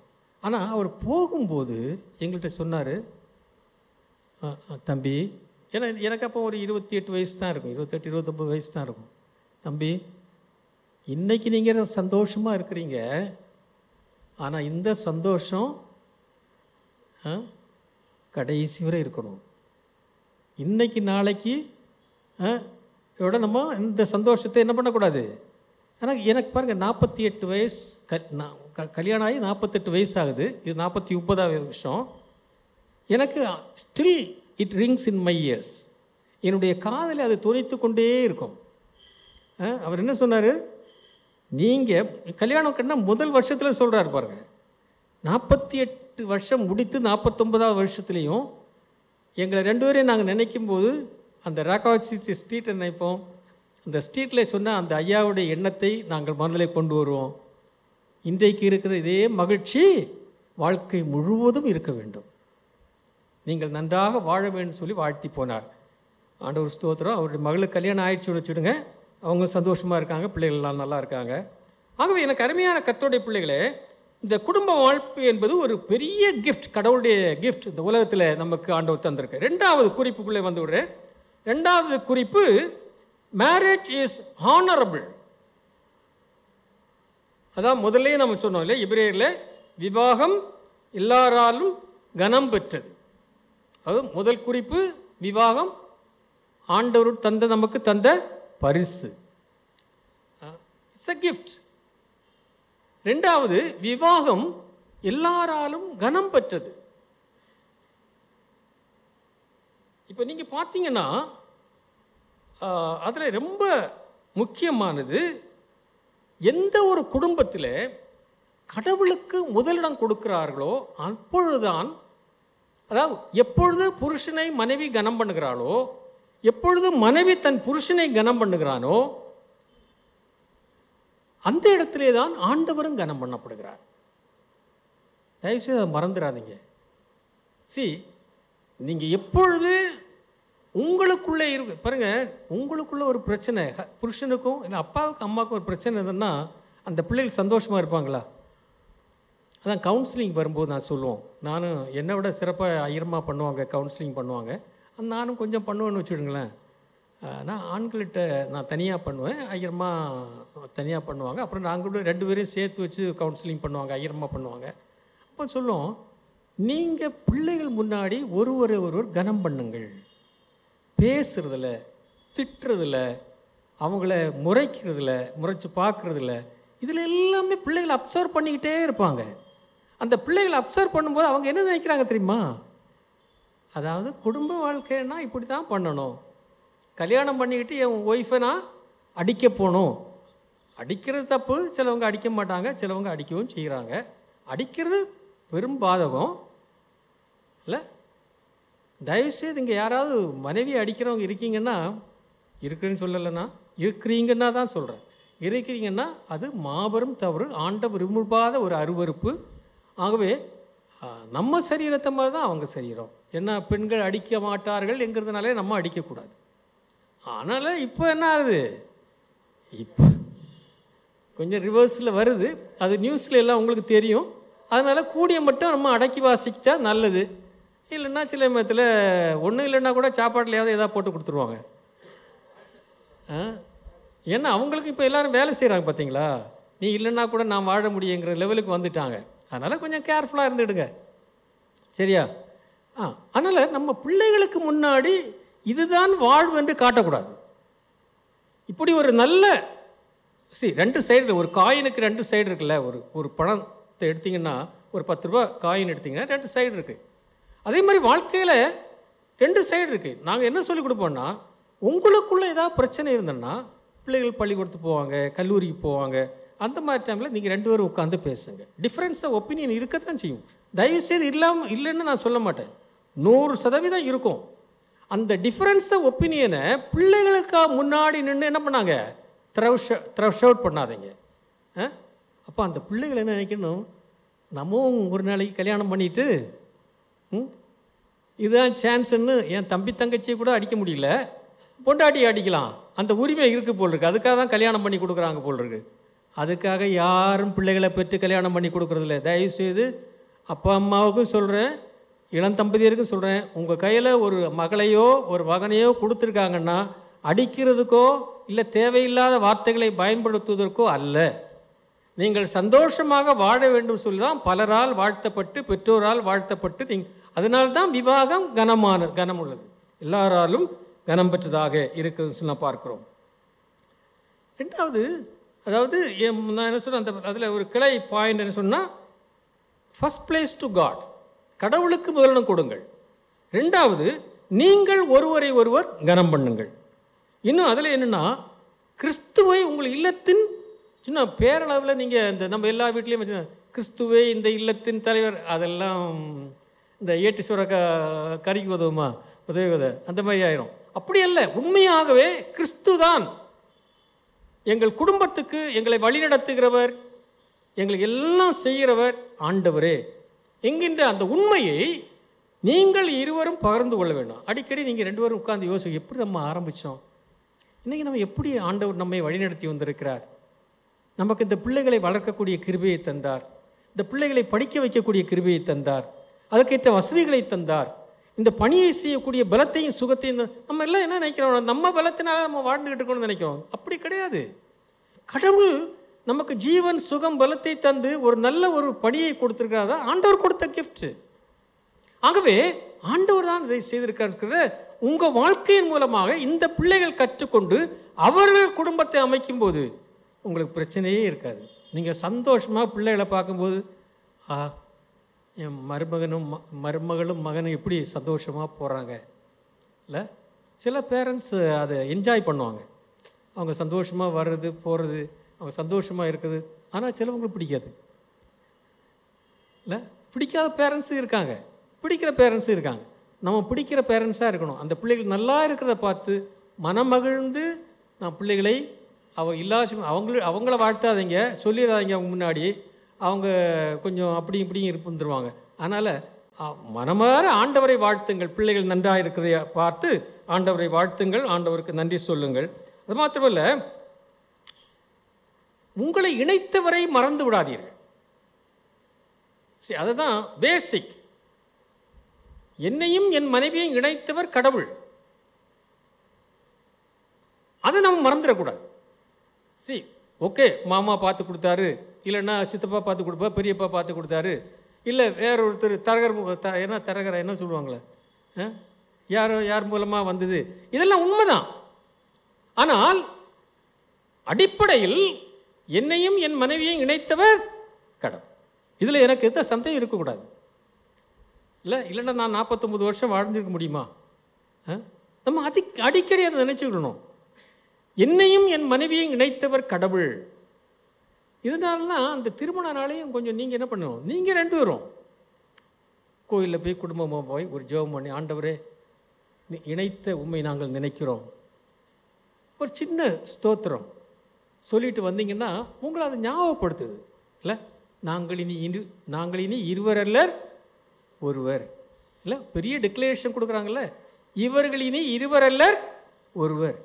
அதை நாம் நினைத்து கொள்ளுகிறோம். ஏன்னா நீங்கள் நம்ம எல்லாருமே கல்யாணத்துக்கு போகிறதில்ல, கல்யாண ஆராதனைக்கு போகிறது கிடையாது. அதான் முதல்ல நான் சொல்ல வந்தேன், அவளை கொஞ்சம் விட்டுட்டேன். நிறைய பேர் நம்ம யாருமே என்ன பண்ணுறதில்ல, கல்யாணத்துக்கு போகிறதில்ல, கல்யாண ஆராதனைக்கு போகிறதில்ல. எங்கே தான் போகிறோம்? ரிசப்ஷனுக்கு ஒரு 8 மணிக்கு 8:30 மணிக்கு தான் போகிறோம். கல்யாணம் 5 மணிக்காக இருக்கும், 5:30 4:30 இருக்கும். கஷ்டம்தான். இப்போ நானே கூட என்னை கூப்பிட்டாங்கன்னா நான் கேட்பேன், என்ன கேட்பேன், நான் கல்யாணத்துக்கு வரணுமா ரிசப்ஷனுக்கு வரணுமா? யாரும் என்ன ரிசப்ஷனுக்கு வாங்கன்னு சொல்ல மாட்டாங்க. ஏன்னா போதகராச்சே, இவர் வந்தால் இன்னொரு ஐயர் கூட வந்தாருன்னு சொல்ல பார்த்தீங்க, ஐயர் பட்டியலில் வந்துடும். அங்கே ரிசப்ஷனில் ஒன்றும் இருக்காது, ஒரு ப்ரேயருக்கு கூட இடம் கொடுக்க மாட்டாங்க, எல்லாம் பேசிக்கிட்டு இருப்பாங்க. அப்போ நீங்கள் நான் அப்படி தான் கல்யாணத்துக்கு தான் போவேன்.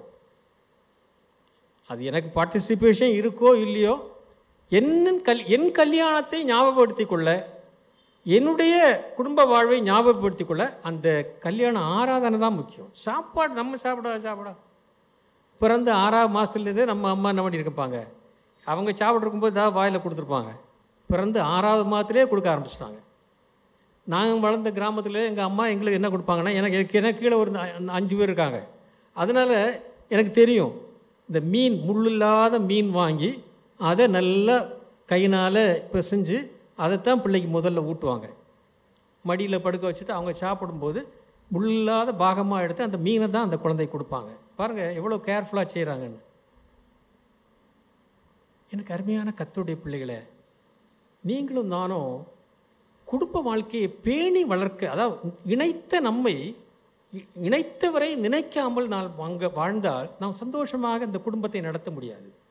எப்போவுமே அது எத்தனை வயதானாலும் சரி, என்ன நிலைமையில் இருந்தாலும் சரி, எங்களை இணைத்தவர் கர்த்தருங்கிறதை நாம் நினைத்து கொள்ள வேண்டும். இதை நீங்கள் மனதில் வைத்துக் கொள்ளும்படி உங்களை அன்போடு நான் கேட்டுக்கொள்கிறேன். 3வது குறிப்புக்குள்ளே போகிறேன். நான் துரிதமாக டைம் ஆயிடுச்சு உங்களுக்கு. திருமண வாழ்வு மிக மிக முக்கியமான சில காரியங்கள், சிம்பிள் திங்ஸ் தான். அதை ஷார்ட்டாக முடிச்சிடறேன் நான், பைபிள் வேண்டாம், பைபிள் இருக்கிறதா சொல்ல போகிறேன். 1 கொரிந்தியர் 13வது அதிகாரத்தை வாசித்தீங்க. அதில் ஒரு பகுதியை வாசித்தோம், மேற்குள்ள மலை பகுதிகளை வாசித்தோம். அதில் என்ன பண்ண, இந்த குடும்ப வாழ்க்கையில் இருக்கிற வேண்டிய ஒரு உண்மை நாங்கள் இந்த பிள்ளைகளுக்கு எல்லாம் சொல்லிக் கொடுக்குறதான்னு சொல்கிறேன். அன்செல்ஃபிஷ் லவ், அதாவது சுயநலமற்ற அன்பு. கொஞ்சம் கஷ்டம்தான்ல, முடிஞ்சால் பாருங்கள். அதாவது நிறைய பெண்கள் என்ன பண்ணுவாங்கன்னா, இது எங்கள் அப்பா அம்மா தந்தது. பிரச்சனை வர்றதே அந்த இடத்துல தான். 40 வயசு ஆனாலும், கல்யாணம் ஆகி 40 வருஷம் ஆனாலும் பத்திரமா வச்சு விடுவாங்க, கொடுக்கவே மாட்டாங்க. பரவாயில்ல, அது அவங்க இஷ்டம். நீங்களும் ஆண்களும் கொஞ்சம் ரிலாக்ஸ்டாக தான் இருக்கணும். இதில் அவங்க விருப்பமாக வச்சுருக்காங்க, ஓகே. பட் அந்த செல்ஃபிஷ்னஸ் அதுக்குள்ளே இருக்கக்கூடாது. என்னைக்கு திருமணம் ஆச்சோ அன்னையிலிருந்து அந்த வீட்டில் இருக்கிற அனைத்தும் நமது, என்னுடையது உன்னுடையதல்ல. நம்ம குடும்பம், இது நம்ம குடும்ப நலனுக்காக உரியது. ஆகவே இது என்னுடையது உன்னுடையது சொல்லும்போது அங்கே ஃப்ரிக்ஷன் ஏற்படுது, உடையுது. ஏன்னா நீங்கள் இனி இருவர் அல்ல ஒருவர். அந்த யூனிக் ரிலேஷன்ஷிப்பில் நாம்ங்கிற வார்த்தையை பயன்படுத்தினாலே பிரச்சனையே இருக்காது. ஸோ அன்செல்ஃபிஷ் லவ் மிக முக்கியமானது. 2வது அக்செப்டிங் லவ். அவங்க என்ன நிலைமையில் இருந்தாலும் அவங்க எனக்கு அந்த உதாரணங்கள் தான் ஞாபகம் வருது. ஒரு ஐயா ஆஃபீஸ் கிளம்புறாரு, இந்த அம்மா கட்டிலேருந்து எழும்பலை. எழுப்ப போனால் அந்த அம்மா சொல்லி எனக்கு ரொம்ப தலைவலிக்குதுங்கன்னு சொல்கிறாங்க. நான் அவங்களும் வேலைக்கு போகணும், நான் லீவ் அப்ளை பண்ணிட்டேன், எனக்கு முடியல. அவர் ரெடியாகி அவர் போயிட்டார் ஆஃபீஸுக்கு. ஆஃபீஸு போனோடனே ஒரு பெல் அடிக்கிறாரு, அவருடைய மேல் அதிகாரி பெல் அடிக்கிறாரு. அவர் போய் ஐயா நிற்கிறார். சொன்னார், இப்பா தலை வலிக்குதுப்பா, ரொம்ப டென்ஷனாக இருக்கு. ஐயா உங்களுக்கா? உங்களுக்கு என்ன வேணும்? காஃபி வேணுமா, டீ வேணுமா, ஏதாவது மருந்து வாங்கிட்டு வரணுமா? அப்படி ஒரு ஆர்வத்தோடு கேட்குறாரு. கதையை முடிச்சிடுறேன். இங்கே வீட்டில் புறப்படும்போது தன்னுடைய பெட்டர் ஹாஃப், நம்ம எல்லாம் பெட்டர் ஹாஃப்னு சொல்கிறோம்ல, அதை பிட்டர் ஹாஃப் ஆகி போயிட்டுட்டு இவர் அங்கே போயிட்டு ஒருத்தனுக்கு, அவன் யாரோ வேலை செய்கிறதுல அதிகாரி, அவன்கிட்ட போய் ஐயான்னு கையை கட்டிட்டு உனக்கு என்ன வேணும்னு கேட்குறாரு. இங்கே மனைவி தலைவலினால் துடிச்சிக்கிட்டு இருக்கா. சரி போட்டு தான் கொடுக்க தெரியாதுன்னு வச்சுங்களேன். சிலவங்களுக்கு கிச்சனுக்குள்ளே போனால் பாவம்னு நினைக்கிறாங்க. அது ஒரு பாவம் கிடையாது. இன்னைக்கு காலையில் கூட டிஃபன் நான் தான் செய்து சாப்பிட்டு வந்தேன் கொஞ்சோண்டு. ஏன்னா இவ்வளோ நேரம் பேசுகிறதுக்கு எனக்கு ஏதாவது சாப்பிட வந்தேன்னா விழுந்துருவேன். அதனால் கொஞ்சோண்டு ஓட்ஸ் போட்டு சாப்பிட்டு தான் வந்தேன். கிச்சனில் போகிறது பாவம் ஒன்றும் கிடையாது. உங்களுக்கு என்ன தெரியுமோ அதை செய்யுங்க. வீட்டில் எது செய்தாலும் நல்லது தான், தெரியுதா? வீட்டில் என்ன செய்து வச்சுட்டாலும் நல்லது. ஹோட்டலில் தான் சாப்பிடக்கூடாது. இங்கே வீட்டில் துடிச்சிட்டு இருக்கா தன்னுடைய சொந்த மனைவி. அவளுக்கு ஒரு காஃபியோ அதை வாங்கி கொடுத்துட்டு, ஒரு ப்ரெட்டோ ஒரு ரொட்டியோ ஒரு காஃபியோ வாங்கி கொடுத்துட்டு போகாமல் அந்த மனுஷன் அங்கே போயிட்டு அவனுக்கு சேவை செய்கிறான். எப்படி இருக்கும் யோசிப்பு? குடும்பம் எப்படி இருக்கும் பாருங்கள். அந்த குடும்பம்லாம் உண்மையாகவே ரொம்ப கஷ்டம் அப்படி உள்ள மனுஷனோட வாழ்கிறது. ஆனால் புரிந்து வாழ்வோம், ஒருவரை ஒருவர் புரிந்து வாழ வேண்டும். அதுதான் குடும்ப வாழ்க்கை. ஆகவே அப்புறம் அட்ஜஸ்ட் பண்ணணும். பெண்கள் ஒரு குடும்பத்திலேருந்து வந்திருப்பாங்க, ஆண்கள் இன்னொரு குடும்பத்தில். ஏன்னா 20 வருஷம் அங்கே வாழ்ந்துட்டு, இங்கே ஒரு 25-26 வருஷம் வாழ்ந்துட்டு 2 குடும்பத்தில் உள்ள 2 பிள்ளைகள் வந்து ஒன்றாக இணையும் போது ஒரு போதகர் சொல்வார், உங்களுக்கும் தெரியும், அவரை பக்கத்தில் கூட இருந்தார். அவர் சொல்லுவார், எங்கள் அம்மா ஆட்டுக்கறி மூளை செய்து கொடுப்பாங்க பாருங்கன்னு சொல்லுவாங்க. இந்த அக்காவுக்கு வரும் பாருங்க கோபம். மனுஷன் 50 வருஷம் தாண்டியாச்சு கல்யாணம் பண்ணி, இன்னும் அம்மா நான் அதுக்கடையில் இந்த 50 வருஷமாக என்னென்னோ செய்து கொடுத்துருக்கேன், விதவிதமாக செய்து கொடுத்துருக்கேன். இவர் சாப்பாடவே இல்லை, இவர் ஏறி இறங்காத ஹோட்டல்களும் கிடையாது. ஆனால் இப்போ எங்கள் அம்மா செய்ததுன்னு சொல்லிக்கிட்டு இருக்காரு. எப்படிங்க ஒரு குடும்பம் நடத்த முடியும் சொல்லுங்கள்? இட்ஸ் ப்ராக்டிக்கலாக யோசித்து பாருங்கள். அதனால் தயவுசெய்து தம்பிமார், அன்மேரிடு பிள்ளைகள் இருக்கீங்கன்னா, நீங்கள் கல்யாணம் அனுப்போட அம்மா செய்து கிடைக்கிற அந்த ரசம் சோறு கூட கிடைக்காது. புரியுதா? அதனால் எது செய்து கொடுத்தாலும் மனைவியை அப்ரிஷியேட் பண்ணுங்க. நல்லா இருக்குன்னு சொல்லுங்கள். இல்லை அவங்க செய்ய முடியலன்னா நான் செய்கிறேன்னு செய்து கொடுங்க. அவங்களுக்கு ஒரு நாளைக்கு பிரச்சனை இருந்தேன்னா, அவங்க கஷ்டமாக இருக்குன்னா நீங்கள் செய்து கொடுங்க, தப்பு இல்லை. சரியா? கிச்சனுக்கெல்லாம் போகிறதெல்லாம் பாவம் ஒன்றும் கிடையாது. அது இட்ஸ் எ ப்ரிவிலேஜ். ஒரு ஆண் கிச்சனுக்குள்ளே போனால் தான் அவங்க உண்மையான குடும்ப வாழ்க்கை செய்கிறாங்கன்னு அர்த்தம். அந்த மனைவியோடு நின்று ஒரு காய்கறி வெட்டி கொடுக்குறதோ, என்ன ஒரு மிக்சியில் போட்டு ஒரு தக்காளி அரைச்சி கொடுக்குறதோ, இதெல்லாம் பண்ணுவோம். அந்த லவ் எப்படி ஷேர் ஆகுது பாருங்கள். சும்மா அங்கே ஹாலில் உட்காந்துக்கிட்டு பேர் இங்கே வா அங்கே போன்னு சொல்லிட்டு இருக்குது, அது அன்பு கிடையாது. அதெல்லாம் வேறு ஒரு காலம், அந்த காலம்லாம் போயிடுச்சு. இனிமேல் அந்த மாதிரியெல்லாம் நம்ம கமெண்ட் பண்ணிக்கிட்டு இருக்க முடியாது. நான் தயவுசெய்து நல்லா கற்றுக்கிடுங்க. இந்த காலத்தில் நீங்கள் ஒருவருக்கு அட்ஜஸ்ட் பண்ணி தான் போகணும். இன்னொன்று, சின்ன சின்ன தப்பு எல்லாரும் பண்ணுவாங்க, ஆண்களும் பண்ணுவாங்க, பெண்களும் பண்ணுவாங்க. So you have to forgive. ஒருத்தருக்கு மன்னிக்கணும். கிறிஸ்து உங்களுக்கு மன்னித்தது போல நீங்கள் மற்றவர்களுக்கு மன்னிக்க வேண்டும். ஆகவே குடும்ப வாழ்க்கையில் சூரியன் அஸ்தமிச்சு போகிறதுக்கு முன்னாடி நீங்கள் என்ன ஆயிடணும்? ரெக்கன்சைல் ஆகிடணும். ஏதாவது நம்ம இடையில ஏதாவது ஒரு ஹர்ட்டிங்காக, இப்போ வார்த்தைகளே ஹர்ட் பண்ணுது, நம்ம சோஷியல் மீடியா ரொம்பவே ஹர்ட் பண்ணுது. மற்றவங்களையெல்லாம் மன்னிக்கிறோம்ல, இல்லைன்னா இக்னோர் பண்ணுறோம்ல. ஏன் நம்ம ஒய்ஃப் ஏதாவது ஒன்று எழுதிட்டா, ஏன் இவ்வளோ லேட்டாக வந்தீங்கன்னு, லேட்டாக வர்றீங்கன்னு கேட்டாலே நம்ம ஹர்ட்டிங். வந்தோடனே தாட் போட்டுன்னு நிற்கிறோம் இல்லை, தாட் போட்டு தஞ்சாவூர்ன்னுருவாங்க இல்லை, அப்படிலாம் நிற்கக்கூடாது. என்ன பண்ணணும்? சரி ஓகே,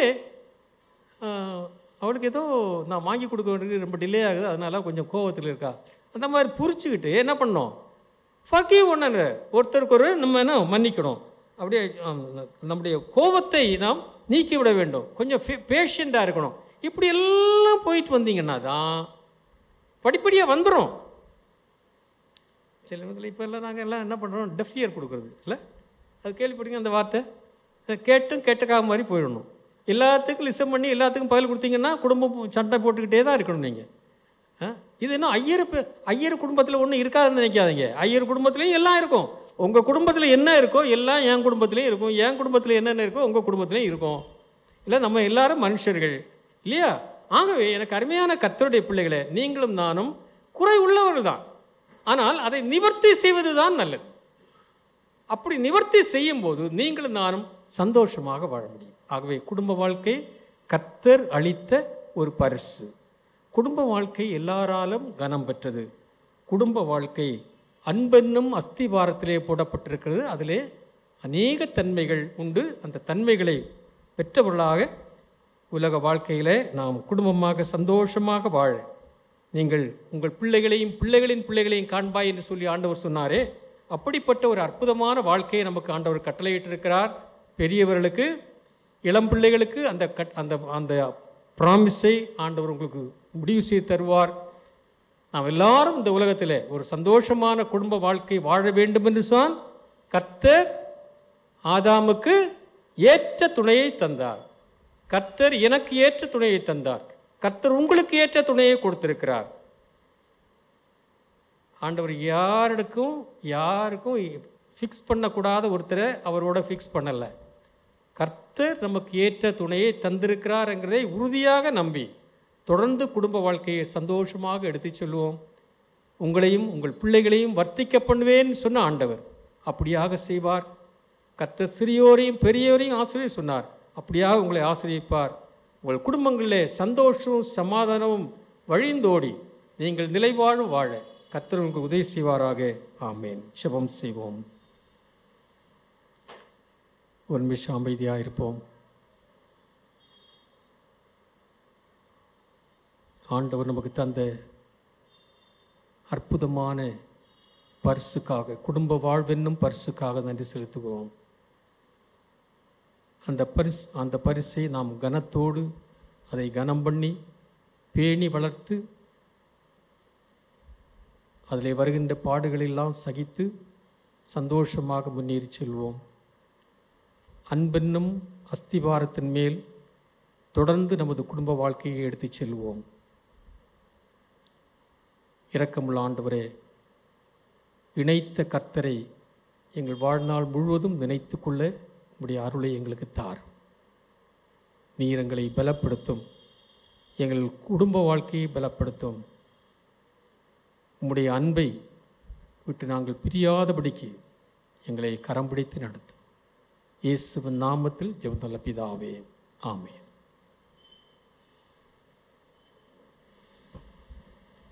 கர்த்தருடைய வார்த்தை நம்மிடத்தில் பகிர்ந்து கொண்ட ஆயரையா அவர்களுக்கு நன்றிகளை நான் தெரிவித்துக் கொள்கின்றேன். கேட்ட வார்த்தையிலே நாம் நிலைத்திருக்கின்றவர்களாக எழுந்து நின்று அப்போஸ்தலரோடு இணைந்து நாம் அப்போஸ்தலர் விசுவாச பிரமாணத்தை சேர்ந்து நாம் அறிக்கை செய்வோம். வானத்தையும் பூமியும் படைத்த சர்வல பிதாவாகிய தேவனை விசுவாசிக்கிறேன்.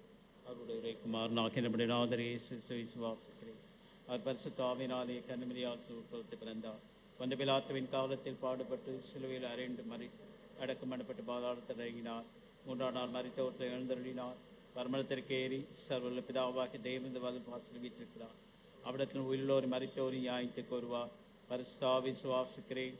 பொதுவாக இருக்கிற பரிசமை பரிசுவால் ஐக்கியம் பாவ மன்னிப்பு சரீர வீட்டு நித்திய ஜீவன் உண்டு என்று விசுவாசம்.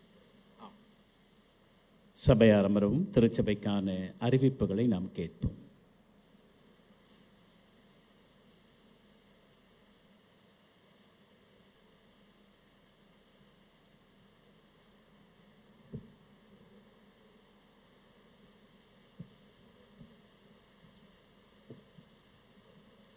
திருச்சபை மக்கள் அனைவருக்கும் இயேசு கிறிஸ்துவின் திருப்பெயரால் வாழ்த்துக்களை தெரிவித்துக் கொள்கிறோம்.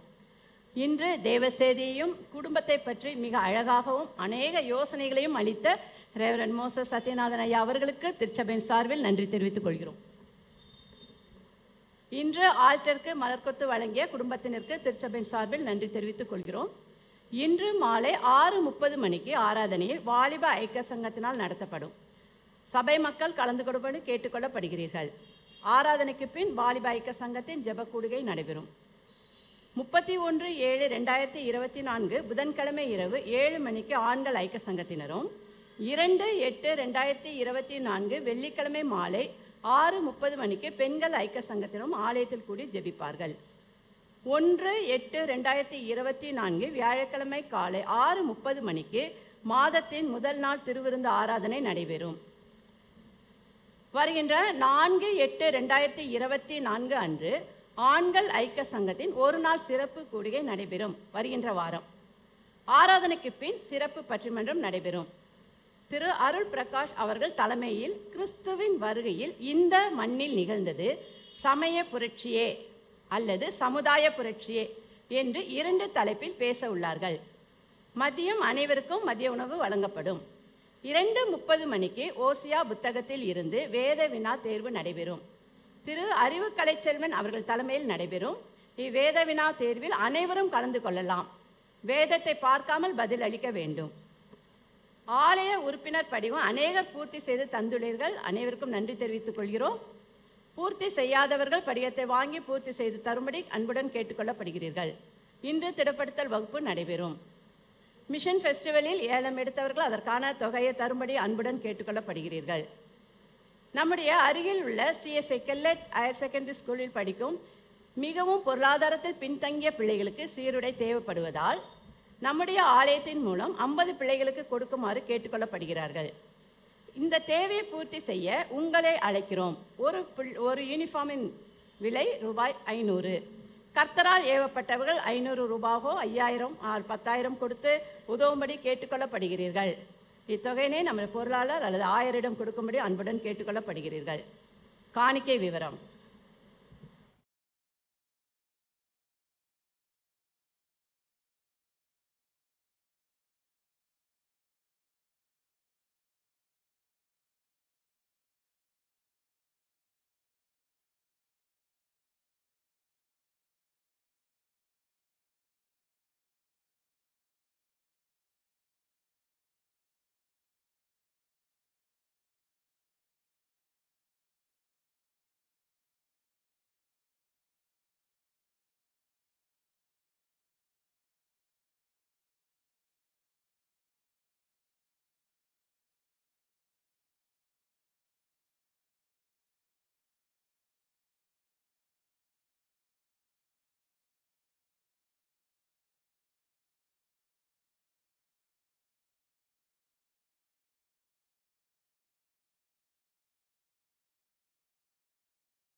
இவ்வாரத்தில் பிறந்த நாளே காண்பவர்கள் 28/7/2024 இன்று திரு அஜித் பாக்கிய செல்வன், 29/7/2024 திருமதி மோசி போஸ், திரு ஜான் கெவின் பீட்டர், ஜோசன் ஜான், 30/7/2024 திரு எஸ் தீபன், 1/8/2024 திருமதி மர்சி ஷம்மா, 2/8/2024 திருமதி பி ஷீலா பிரசன்னா, திரு ஆரோன் சாஜ், செல்வன் ஜஸ்டின் பிரேம்குமார், 3/8/2024 திரு அருண் ராஜ்குமார்.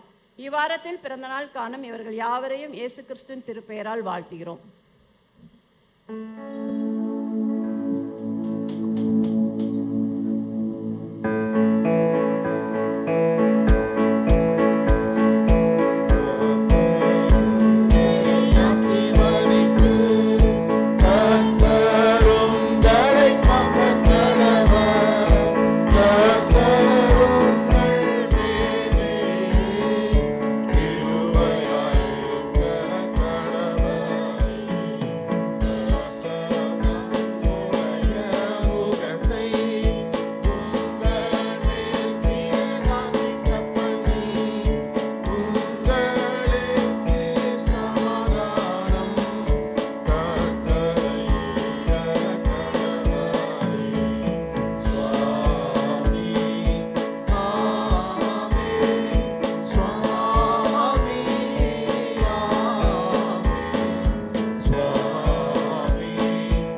இந்த நாளிலும் வருகின்ற நாட்களிலும் தங்கள் பிறந்த நாட்களை, திருமண நாட்களை காணுகின்ற திருச்சபையின் அங்கத்தினருக்கு வாழ்த்துக்களையும் தோத்திரங்களை நான் தெரிவித்துக் கொள்கிறேன். வாழ்விலே அநேக ஆண்டுகளை காணவும் கடவுளுக்கும் திருச்சபைக்கும் சமுதாயத்திற்கும் சிறந்த மக்களாக, சிறந்த தம்பதியராக வாழ நான் வாழ்த்துகின்றேன். இந்த நாளிலே நாம் அறிவிப்பிலே கேட்டிருக்கின்றோம். நம் அருகாமையில் இருக்கின்ற கெல்லட் மேல்நிலைப் பள்ளியிலே படித்து கொண்டிருக்கின்ற மிகவும் பின்தங்கிய பிள்ளைகளுக்காக என்னிடத்திலே அந்த பள்ளியினுடைய தலைமை ஆசிரியர் அவர்கள் 100 பிள்ளைகளுக்கான சீருடையை வழங்குமாறு என்னிடத்திலே கடிதத்திலே கேட்டுக்கொண்டார்கள். நான் அவர்களிடத்திலே சொல்லவில்லை இவ்வளவு தான் நாங்கள் தரோம் அப்படின்னு சொல்லி. ஆனால் நானும் செயலர் பொருளரும் இணைந்து 50 பேருக்கான சீருடை வழங்கலாம். அவர்கள் ரெக்வெஸ்ட் பண்ணிட்டதுனால நம்ம மறுக்க முடியல. அதனால் வருகின்ற புதன்கிழமை அந்த பள்ளியிலே ஒரு நிகழ்வு நிகழ்த்துகின்றார்கள்.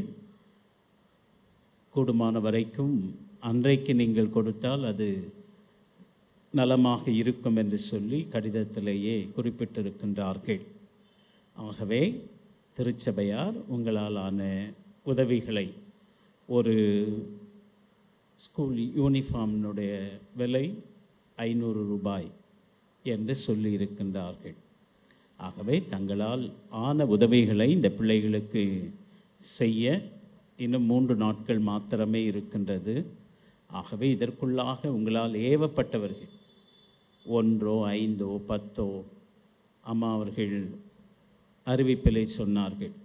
500, 1000, 2000, 5000, 10,000 50 செட் யூனிஃபார்மிற்கு 25,000 ரூபாய் தேவைப்படுகின்றது. ஆகவே உங்களாலான உதவிகளை செய்ய அன்போடு நான் கேட்டுக்கொள்கின்றேன். வருகின்ற ஞாயிறு ஆண்கள் ஐக்கிய குழுவினராக அந்த நாள் நிகழ்வுகள் நிகழ்த்தப்பட இருக்கின்றது. ஆகவே முதலாவதாக திருவிருந்து ஆராதனை முடிந்த பின்னதாக பட்டிமன்றம், அதைத் தொடர்ந்து மதிய உணவு, அதைத் தொடர்ந்து திருமறையில் சொல்லப்பட்டிருக்கின்ற புத்தகம் ஓசேயா புத்தகத்திலிருந்து வினாக்கள் கேட்கப்படும். ஆகவே இங்கே தேர்வு நடைபெறும். ஆகவே சபையார் அனைவரும் இந்த திருமறை தேர்விலே பங்கு கொள்ள அன்போடு நான் கேட்டுக்கொள்கின்றேன். ஜெபம் செய்வோம். அன்பின் பரலோக பிதாவே, மனமகிழ்ச்சியான இந்த நாளிலே நாங்கள் தனிநபர்களாக, குடும்பங்களாக, முழு திருச்சபையாக கூடி உமக்கு நன்றி துதி ஸ்தோத்திரங்களை ஏறெடுக்கின்றோம். விசேஷமாய் இந்த நாளிலும் கேட்ட குடும்பங்களாக கணவனும் மனைவியுமாக இணைத்திருப்பதனுடைய நோக்கத்தை ஒவ்வொருவரும் உணர்ந்தவர்களாக தங்கள் வாழ்விலே அவனவன் தனக்கானவைகள் அல்ல பிறருக்கானவைகளை நோக்குவானாக என்று சொன்ன வாக்கின்படி பிறர் என்று சொல்லுகின்ற பொழுது குடும்பத்தை சார்ந்த மக்கள் என்பதை மனதிலே நினைத்து தாங்கள் மாத்திரம் அல்ல, குடும்பம் என்பது கணவனும் மனைவியும் மாத்திரம் அல்ல, பெற்றோர்கள், பெரியோர்கள், உடன் பிறந்தவர்கள், உறவினர்கள், நண்பர்கள் என்று சொல்லி அனைவரையும் ஏற்றுக்கொள்ளுகின்ற மனப்பக்குவத்தை உடைய மக்களாக வாழுவதற்கான முயற்சிகளில் ஈடுபட ஆண்டவர் நீர் உதவி செய்யும். இந்த நாளிலும் இனி வருகின்ற நாட்களிலும் தங்கள் பிறந்த நாட்களை, திருமண நாட்களை கண்டு உமக்கு நன்றி செலுத்த இருக்கின்ற மக்களுக்காக நாங்கள் வேண்டுதல் செய்கின்றோம்.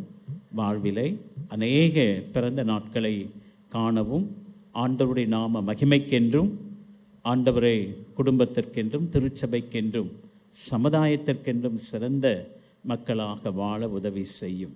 தனிமையிலே இருந்தவர்களை குடும்பமாக கணவனும் மனைவியுமாக இணைத்து இல்லற வாழ்விலே இணைக்கப் பெற்று ஆண்டுகளை கடக்கும்படியாய் ஆண்டவர் பாராட்டுகின்றீரே, அதற்கு நன்றி செலுத்தி நீ உன் பிள்ளைகளின் பிள்ளைகளையும் இஸ்ரவேலுக்கு உண்டாகின்ற சமாதானத்தை காண்பாய் என்கின்ற அப்படிப்பட்ட ஆசீர்வாதத்தை ஆண்டவரே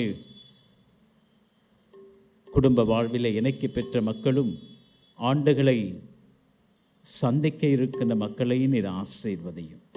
ஏசும் ஜெபம் கேட்கிற பிதாவே, ஆமென். நாம் அனைவரும் எழுந்து நின்று கீர்த்தனையிலே 332வது பாடலை பாடுவோம். அப்பொழுது நம்மையும் நம்முடைய காணிக்கைகளையும் கடவுளுக்கென்று நாம் படைப்போம்.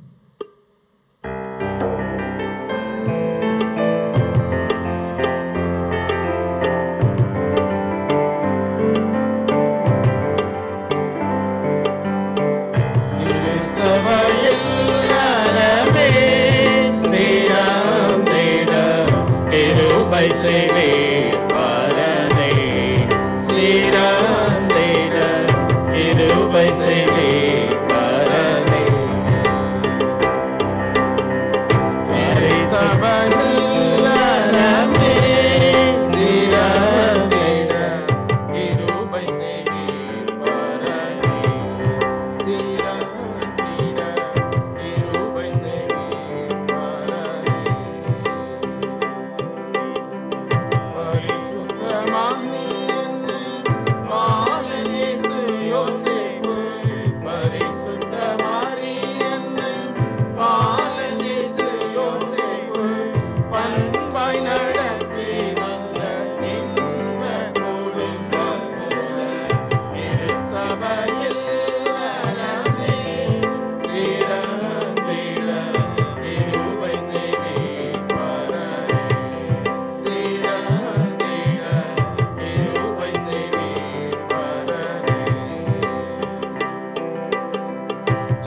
இன்றைய நாளிலே உலக பெற்றோர் தினமாக அனுசரிக்கப்படுகின்றது. ஆகவே இங்கே இருக்கின்ற அனைத்து பெற்றோர்களுக்கும் வாழ்த்துக்களை, தோத்திரங்களை நான் தெரிவித்துக் கொள்கின்றேன்.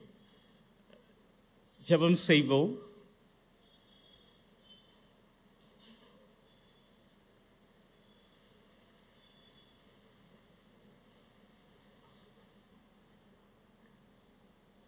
எங்களை அதிகமாக நேசிக்கிற எங்கள் அன்பின் தகப்பனே, இந்த அருமையான நாளிலே நாங்கள் உடைய சமூகத்திலே காணப்பட கர்த்தரை கொடுத்த கிருபைக்காக நன்றி.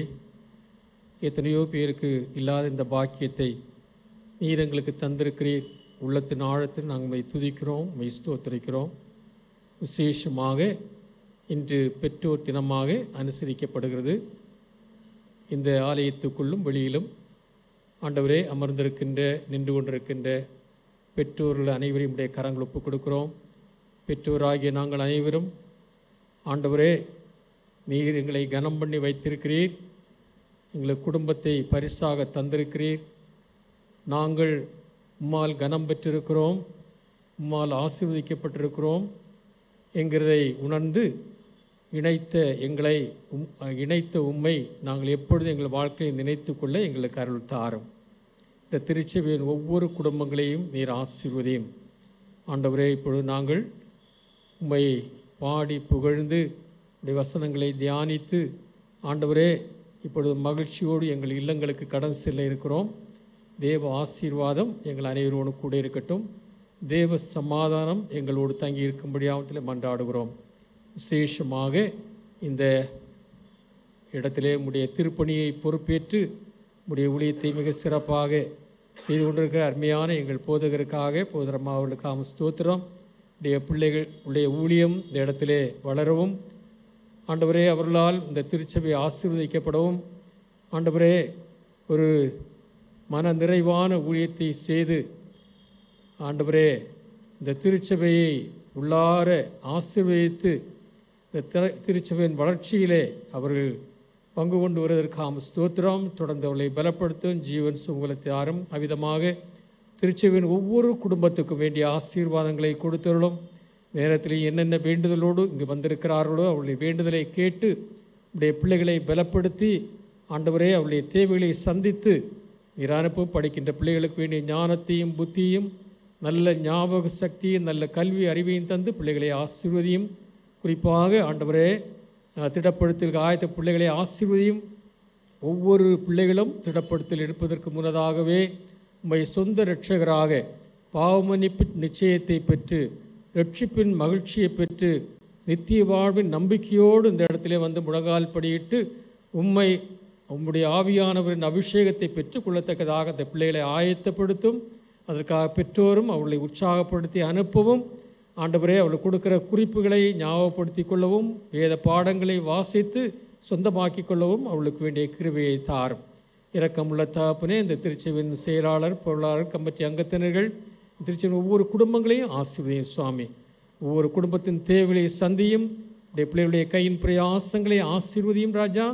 ஆண்டவரே, எங்களை ஆசீர்வதிக்கிற தேவன் ஆண்டவரே, நாங்களும் பிறர் மேல் கரிசனை கொண்டு இன்றைக்கு சொன்ன அந்த கரிசனைக்கு ஏற்றவாறு ஆண்டவரே, ஆமாண்டவரே, நாங்கள் மாத்திரம் சந்தோஷமாக இருந்தால் போதாது, மற்றவர்களையும் சந்தோஷமாக வைப்பதற்கு எங்களுக்கு நீர் தாராளமாக ஆண்டவரே நீர் தந்திருக்கிறீர். அதை உணர்ந்து ஆண்டவரே நாங்கள் மனதார ஆண்டவரே ஏழைகளுக்கு என்று கேட்கும்போது ஆண்டவரே உள்ளத்திலிருந்து உணர்ந்து ஆண்டவரே நாங்கள் மனதார கொடுக்கத்தக்கதாக கிருபை தாரும். ஏழைக்கு இறங்குகிறவன் கர்த்தருக்கு கடன் கொடுக்கிறான், அவர்கள் கொடுத்ததை திருப்பி கொடுப்பேன் என்று சொல்லியிருக்கிறீர். ஆகவே அதை உணர்ந்து ஆசீர்வதிக்கப்பட்டவர்களாகிய நாங்கள் பிறரை ஆசீர்வதிக்க எங்களுக்கு கிருபை தாரும் ராஜா. இப்படி திருக்கரம் பிடித்து நடத்தும். திருமணத்துக்காக ஆயத்தப்பட பிள்ளைகளுக்கு குடும்ப வாழ்க்கையை கட்டளையிடும்.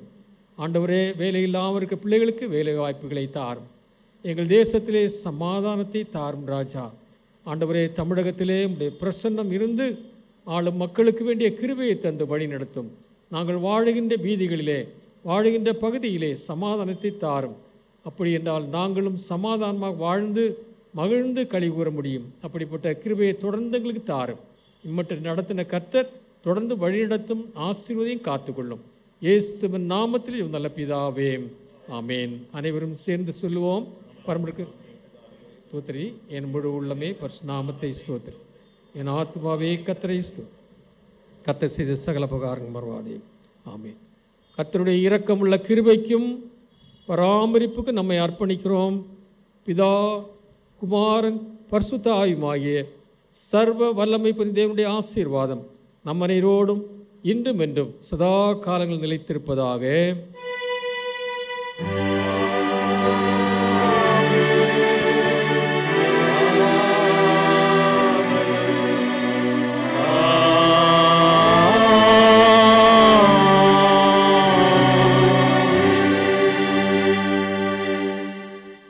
நாம் அனைவரும் எழுந்து நின்று பாமாலையில் 218வது பாடலை சேர்ந்து பாடுவோம். பாமாலை எண் 218.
ஆண்டவர் உங்களோடு இருப்பாராக.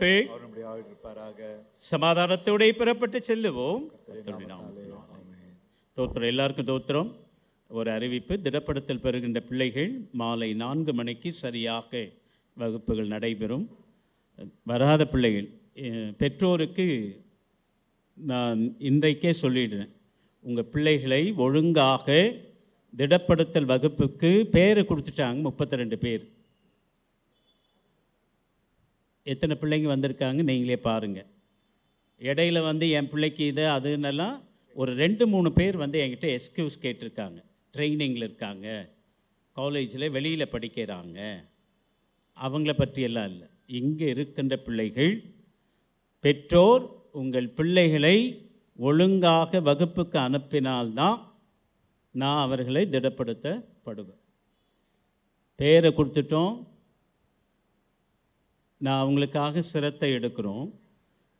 அதில் நீங்கள் உங்களுடைய பங்கு, பெற்றோரும் பிள்ளைகளை எப்படி வந்தாங்கன்னு தெரியும் உங்களுக்கு. நான் அவங்களுக்கு படித்து சொல்லியிருக்கிறேன். கையில் பைபிள் இல்லாமல் வராதான்னு.